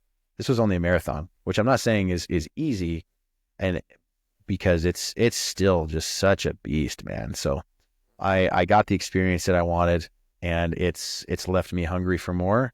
I'll just have to, I would probably say 4 or 5 years before I potentially start looking at it again. No, that's a great thing to say. I mean, what's your future plans? Yeah, I'm not getting any younger. I'm not old by any means, but this next month I turned 31. And so I have strength goals. So by strength, I mean squat, bench, deadlift. I have a powerlifting background. As I mentioned earlier, I trained in the weight room through high school for sports. And then soon after, after mission, marriage, college, I did powerlifting meets because speaking of the Hercules thing, being strong and being able to lift a lot of weight has always been something that has fascinated me. And that's what keeps me motivated too. It's one of the things that I like to strive towards. So rather than going into the weight room and just kind of going through the motions, having performance-based goals is also another great way to stay motivated, because you see yourself getting stronger, and maybe the scale isn't changing if you have weight loss goals, or maybe the mirror isn't changing as fast as you'd want. But it's fun week to week to see that, hey, I'm moving more weight than I was. I'm actually getting stronger, and the numbers show that. So I like powerlifting because it's a way that you can quantifiably see progress through numbers. So I've done a lot of powerlifting meets in the past. And since, again, I'm not really getting any younger, I feel like if I'm going to hit some big strength goals, I should do that now. And endurance is actually plays a little bit better to aging. Meaning, and again, I'm not saying that late 30s or 40s is old by any means, but I feel like, for example, one of my big goals is a 405-pound bench press, which, if you're familiar with weights, it's 4 45-pound plates on each side. So you hit these big milestones in the gym where you bench press 225, which is 2 plates. And then you bench press 315, which is 3 plates. And a 315 bench is already a pretty big milestone. But the 405 bench, if you hit that, you're in a very elite level of strength athletes. So that is on the radar for the next year. The most I've ever benched is 355, and I did that a year and a half ago now, before 75 hard, before the bodybuilding prep. So I'm kind of building back up to that. I'm probably back after the marathon. I was surprised. I was pretty weak, but it's because I had a runner's build by that point. I was still able to maintain a lot of muscle, but I was running a lot and not heavy weight training as much. So now I want to bench 405. I've kind of got some squat and deadlift potential numbers that I want to hit, but the bench press is really the one that's kind of on my mind. Again, that might take me potentially up to a year to do it smart, not get injured, just progress slowly. And so that's the goal. After that, we'll kind of see. I'm not really sure, but I know that some strength and some like muscle goals is something I really want to shoot towards right now for multiple reasons. But again, eventually the endurance stuff, doing triathlons in my lifetime, saying this right now, in my lifetime, since I've already kind of proven I like this next challenge mentality, kind of checking these boxes, I'm hooked to that now. So my next box is that 405 bench. In that line of goals is a full Ironman and doing a 100-mile ultramarathon race, right? Like I just love these physical feats that really push you. And that might sound incredibly naive saying it right now with my current fitness level, and call me naive. That's totally fine. I want to do them, and it's going to be potentially a long process. And the marathon made me realize I need to respect how hard these things are, but it's the fact that they're that hard that attracts me to them. Yeah, I see what you mean by that. Yeah, it's exciting, dude. Let's again, going back to what you said about being motivated.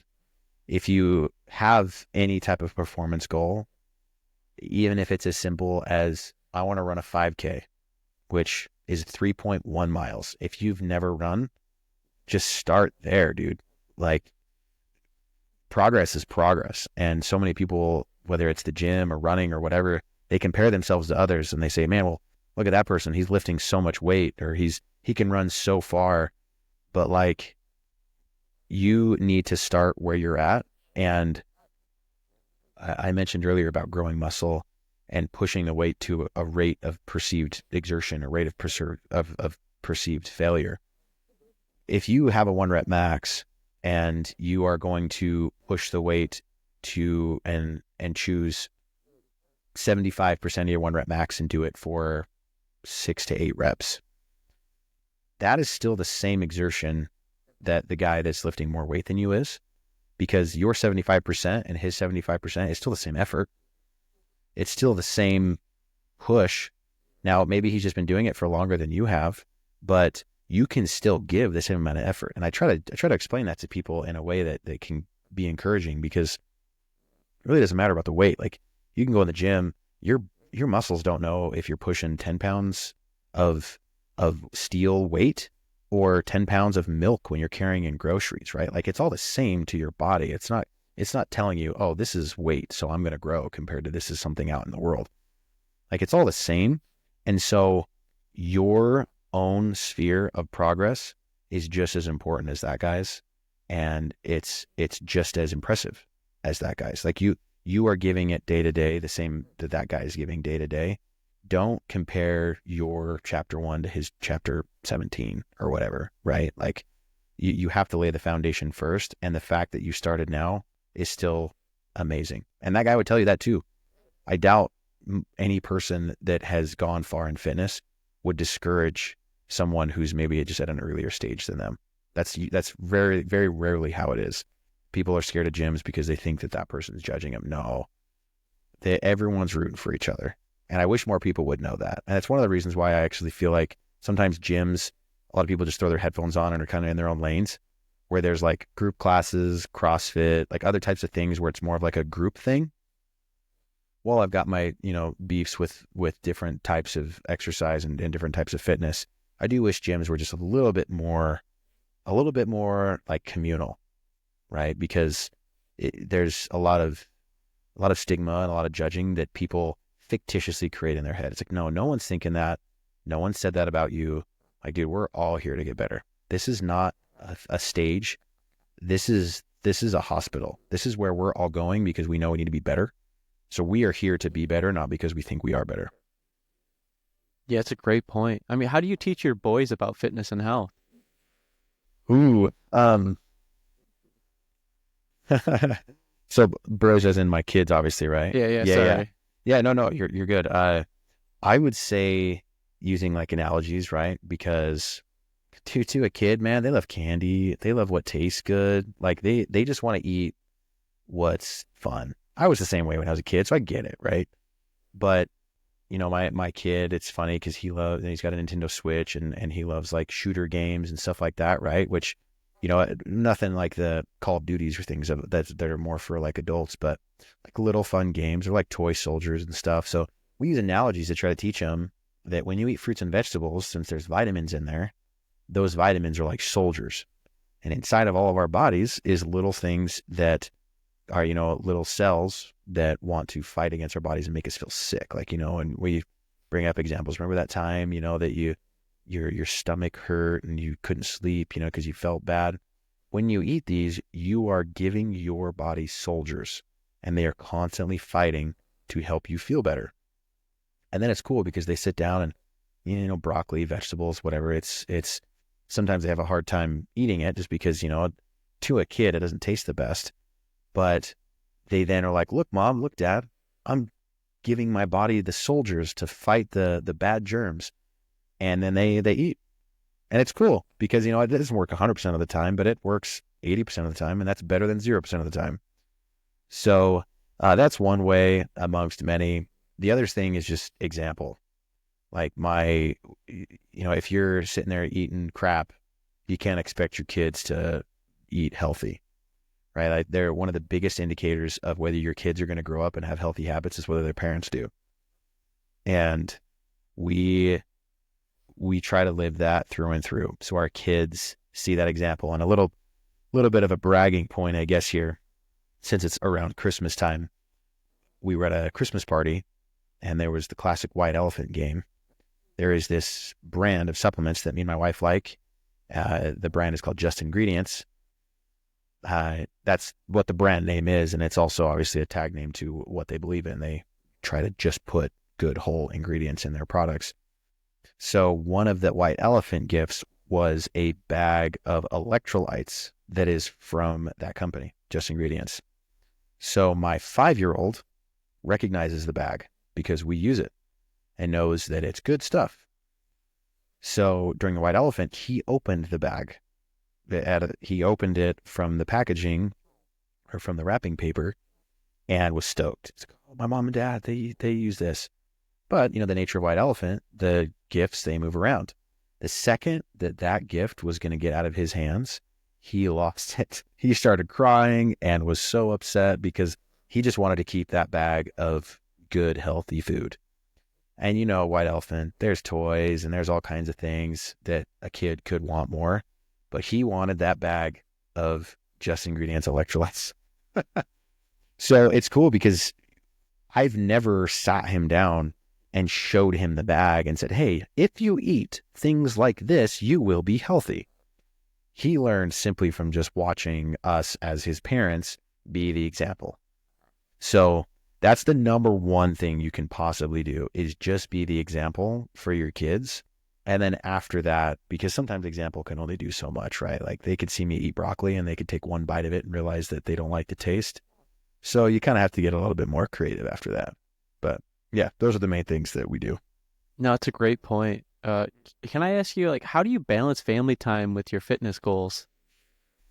Yeah, that's another huge thing that I help people with, because I think it's the great balancing act of life.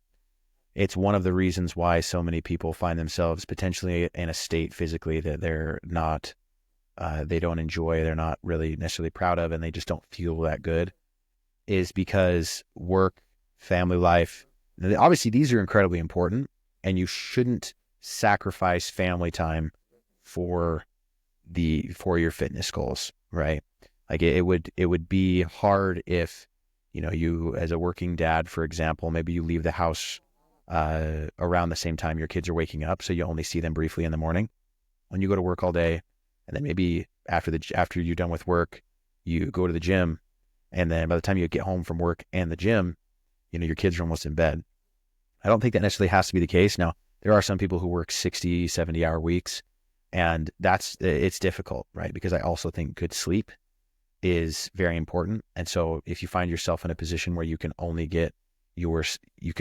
fit in work and family life with no fitness and poor sleep, I actually would suggest someone to genuinely look for other jobs, because to earn a living today, I know a lot of people feel like they need to work 60, 70-hour weeks. There is better. And I don't know what that exact answer is for every person right now, but I know there is better. So that's usually one piece of advice I would give someone if they genuinely found themselves in a position where their schedule is so strapped, they can't balance it. Now, that's a minority. Not everyone's like that. For the average person, I would say you need to start being very intentional with your time, because you pull up your phone and see how much you scroll, or you see where your time and attention is actually going. Trust me, you have time. One of the things I talk about is the Elon Musk principle. And I do not say this to discourage anyone. Again, this is kind of one of those tough love principles that I teach. But Elon Musk is one of those people that you look at him and you're like, how in the world does this dude do as much as he does? He owns, probably a dozen businesses at this point. He's one of the most successful, wealthiest men on the planet. Now, every person has their faults, of course, but I can just say that man works harder than most everybody on this planet. And so when you look at someone like Elon Musk, I then kind of go into the punchline, which is there's always someone out there who potentially has something a little harder than you, but they're still doing it a little better. Now, again, that sounds harsh. I understand to a lot of people, it can naturally incite the reaction of, but my situation, but. So we can always talk about our circumstances and why we believe we are not able to do something. Why are you giving that thought process any fuel at all? Why do you let that linger in your mind? Because there's always going to be a million reasons about why you can't do something. What if you all of a sudden started to think about all the reasons why you can or why you should do something? And maybe you go blank when you first start thinking about it. But again, the Elon Musk principle, there is someone out there who potentially is in a similar situation to you that was able to make it work. So that means as a human being, the same species as that person, you have the capability. I promise you, you do. You might not be able to see it right now, but you do. So again, it starts with the belief that you even can. And then after that, these people are probably insanely intentional with their time. There's funny stories about Elon Musk where he'll be in a meeting, and if he's in there for 5 or 10 minutes and people are talking about something that he feels like he either doesn't have anything to do with or he feels like is a waste of time, he'll say it, or he'll just leave. because he says that this is not worth my time. I don't need to be in this meeting and I've got other things to do. Now, I'm not saying be rude or be abrasive, right? Like that's not what I'm saying. But what I do is a lot of people, to get practical with this, to give some practical advice, is time block your tasks or your to-do list. A lot of people operate off a to-do list. So they write down, okay, here's all the things that I need to do this day. And then maybe they just kind of work from top to bottom. Maybe it's convenient to do the 7th thing on your list, because you're just so happen to be driving by the grocery store and you needed to go in there. So, you kind of make your way through your to-do list, which is great. But then I always take it one step further, which is time blocking. So if you take your to-do list, but then you actually give each one of those tasks an actual dedicated time during your day, it has been shown that you will get 2 times more done than you would otherwise. So for example, with myself and with people that I work with, if you have fitness and health goals, which every person should, to try to better themselves, you shouldn't just say, okay, I'm going to make a change and I'm going to start going to the gym, or I'm going to start eating healthy, and then do nothing else. Because if you're just simply going off of intention, while it is a good start, you're going to fall back on your old habits. Now, James Clear in Atomic Habits, and hopefully I get this correct here, he says that you don't rise to the level of your goals, you fall to the level of your systems, which basically means if you set the goal for something and you're just going to hope that you're going to do it, if you don't create new systems to actually accomplish those things, most likely you're just going to fall back on your old habits, because it's like walking a path. When you're young and you're fresh, you have a field of grass and it's just a lush field of grass. You decide to take a certain route. You walk down that route, the grass kind of gets matted down a little bit. You keep following that path until all of a sudden that path is like smooth. There's hardly any grass in the way. It's obviously the easiest path to take because that's the one that you've been taking forever. If you suddenly tell yourself, I need to take this other path, this other path just is already so clear. There's no roadblocks. You know what's ahead of you. It's always the path you're probably going to end up choosing. So if you're going to disrupt your current bad habits, you need to be hyper intentional. So this is where you time block. You take your to-do list and you actually tell yourself and write out what time of day you're going to get it done. And you can do this in your Google Calendar. You can do this on a piece of paper. I'm a big fan of, there's a planner. It's actually called the Time Block Planner. It's made by the author of the book Deep Work. His name's Cal Newport. Love this planner. I recently bought it. I'm on week 6 inside of it right now. And you take your to-do list, you start your day, or maybe even the night before, looking at the next day, write out all the things you need to do. You got your work tasks, you need to run to the grocery store, but then you also need to eat certain foods, eat healthy meals, go to the gym, actually put it in your schedule and figure out when it's actually going to happen so you can actually see it. It's crazy how much anxiety is lifted off your shoulders when all of a sudden, all of the things that are stressing you out, all the things you have to do are on one piece of paper in front of you with an actual time of day to do it. Suddenly it's like, oh, I actually have a ton of time. I can get all these things done. And then you just execute. You just do it. So for me, I'll just run you through a quick day in my life right now. And this is something that I've worked on my craft for a long time. So I wake up at 4:30. When I wake up at 4:30, I change for the gym. And then I make myself a shaker bottle that has 20 ounces of water. It's got electrolytes in it, creatine in it, and then usually some form of pre-workout supplement. I then sit down at my desk and I pull up my time block planner and I review my day. All the things that are very important tasks I need to get done, all the things that for work, for family life, everything that is important. I then time block it. I put every task has a time and I put it in my schedule. I then leave, I go to the gym, I exercise, and then I come home. Then usually I can eat breakfast. The kids and the wife are awake. Usually by that point, I kind of help out. My oldest goes to school at 8 a.m. I usually drop him off. By that point, I have had breakfast. What I've been doing is overnight oats.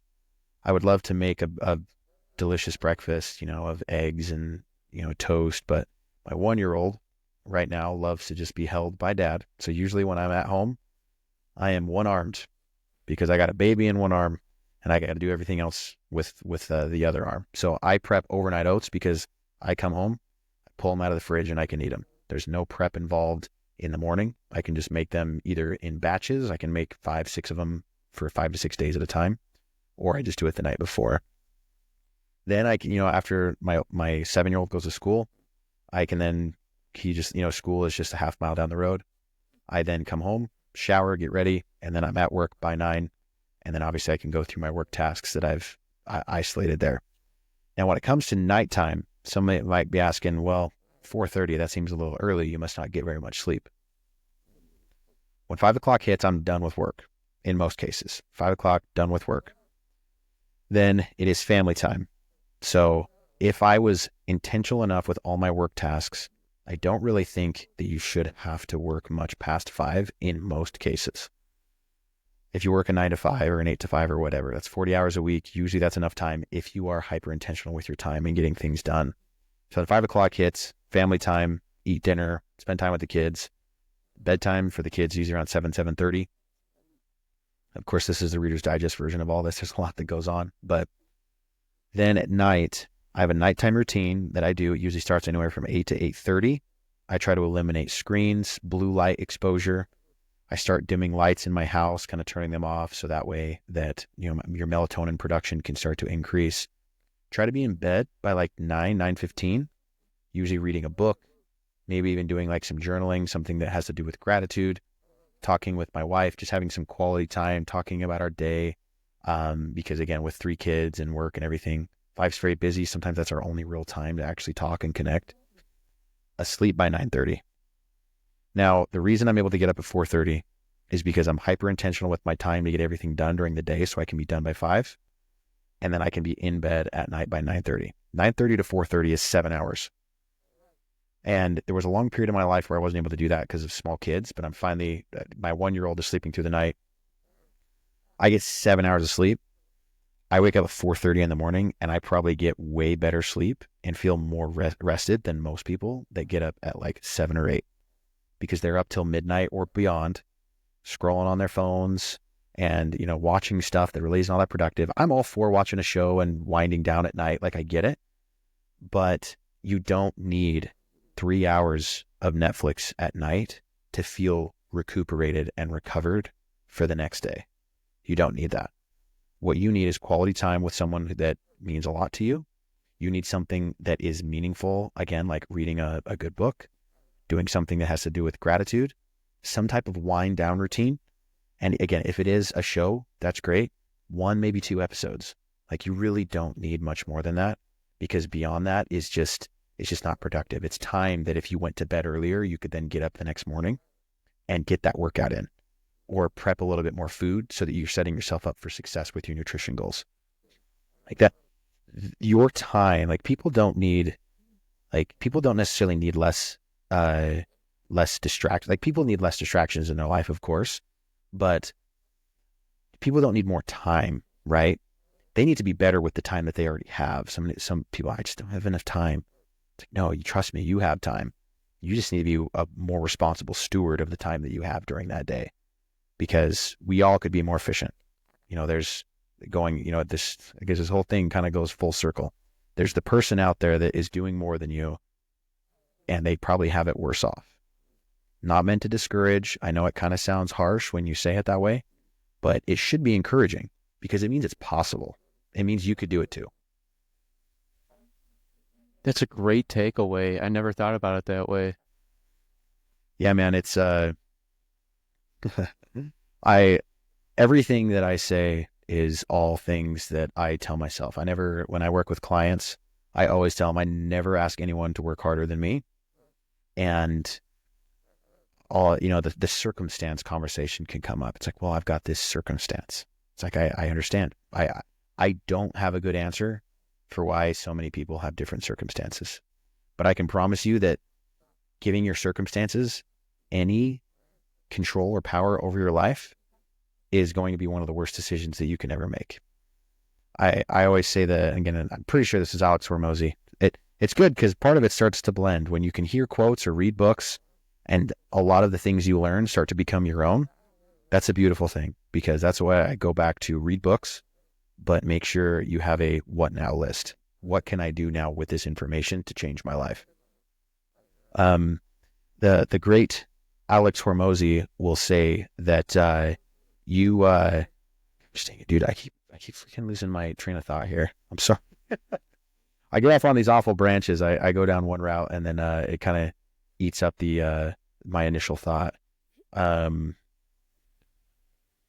You yeah, had me dude. on the edge of my seat, tell you the truth. um, I'm trying to recall exactly where that, because I can. It's all stuff Alex Ramosi has said. Um, because we were talking about the yeah, dude. I'm sorry, man. Can I throw out one quote that I actually like Please, listened please, to? dude. And maybe it'll come back to me. You'd rather be a warrior in a garden than a gardener in a war. Mm-hmm. Stuff Love like that that quote. really resonates with me. I Mm-hmm. mean, what's the most rewarding part for you for helping others improve their lives? Yeah, absolutely, man. It's being a part of something that all is also like bigger than you, because so many people. It's funny because fitness and this mindset stuff, reading books and entrepreneurship, a lot of people think that it can kind of be like a conceited thing. And some people are bad examples of that, which, so they give that stereotype reasoning in a lot of people's minds. But what I love about it is if you, for the most part, when you learn things and it changes your life, a natural instinct is to want to share it with others. And there's a right way and there's a wrong way to do that, right? Like you don't want to preach to others, which is one of the reasons why, similar to the example I gave with my kids, is that your example is going to be one of the best potential ways of helping other people. And that comes in a variety of ways. But if you're the example to other people, it gives you credibility in their eyes. But then you also are this source of service that they see. They're like, okay, maybe since he can do it, maybe I could too, and maybe he could help me. And then try to do it out of a genuine desire to help. And I tell every client that I work with, it's like, look, like I know there's the annoying part of this, like I need to get some payment from you for the service that I'm going to offer, but I am obsessed with helping you get results. And I even have a guarantee in my service that I offer that as long as you meet a certain criteria, after 16 weeks, if you don't get the agreed upon result, I will either train you for free until we get there, or if you're actually that unhappy, I will just refund you your entire investment. Because that is how, one, confident I am that the systems that I help people integrate into their life work. But two, I am not here to just become rich through this, right? Like it's beyond that. I am so passionate about how it's made me feel. My desire is to share it with others. My desire is to have you feel a piece of this that I have felt, because it's going to help. Like and I believe that. And we've probably all run into people that are either selling something or they're trying to do something that maybe they don't really believe in. And you can just kind of tell they don't really have like that passion behind it or that desire. And it's something special to meet someone that truly cares. I've had a lot of people in my life that have been that way, where it's just it's selfless. It's incredible, where it's just a pure love that's like, I don't really care about, I'm non-judgmental towards how you feel right now. And if you have shame in your life from something that you've done, or if you just feel down about who you are right now, I am here in the purest form to help you. You can share anything you want with me and it does not matter.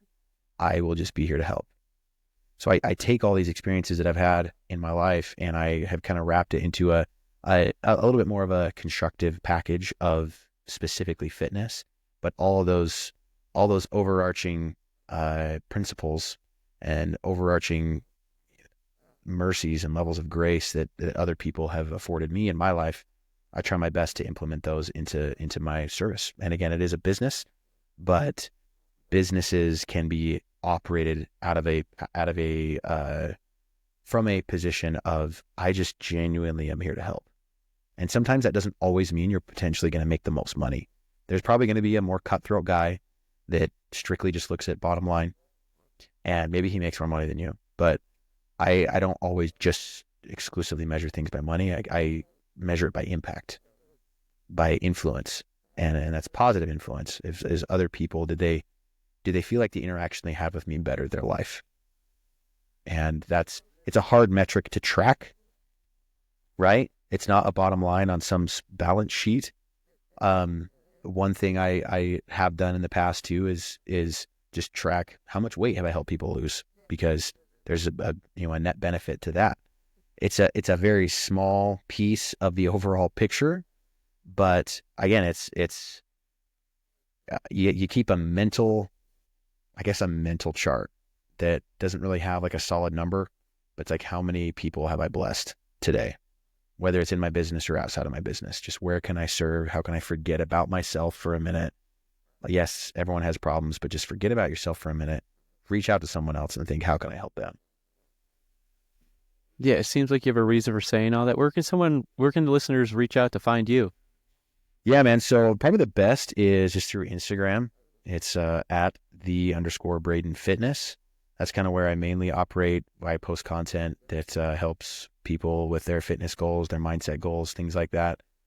That's really probably the best place. I am on Facebook. I have a YouTube, but I don't really post on it that frequently. I mainly just use it as like a resource for my clients currently, for just posting training videos and stuff, but they're usually unlisted. So not a whole lot of stuff on there, but I would say Instagram for sure. So if anyone happens to hear this and they are curious more about how potentially some coaching could help them, I'd love to chat. Yeah, you got anything else for the listeners before we close out? No, man, I just hope that everybody out there can feel the beauty in growth, because growth is where happiness can be found. And I don't care if you're the world's fastest Ironman athlete, or if you are someone who just has a hard time getting up off your couch. Progress is progress. And you will find a little bit more happiness and joy in striving to just be slightly better. And that's an introspective thing, but it also can be an outside thing, is grow yourself so that you can help other people. That's really what it's all about. That's all I got to say about that. No, I know exactly what you mean. Thanks for tuning in to Every Day is Friday. Big thanks to Branden for sharing his story, his tips on fitness, family, and staying motivated. I mean, it's been really inspiring, and I love that you shared all your journey with us. And like I said, go chase your dreams, because your dreams will not chase you. And until next time, everybody, this is Every Day is Friday. Listening to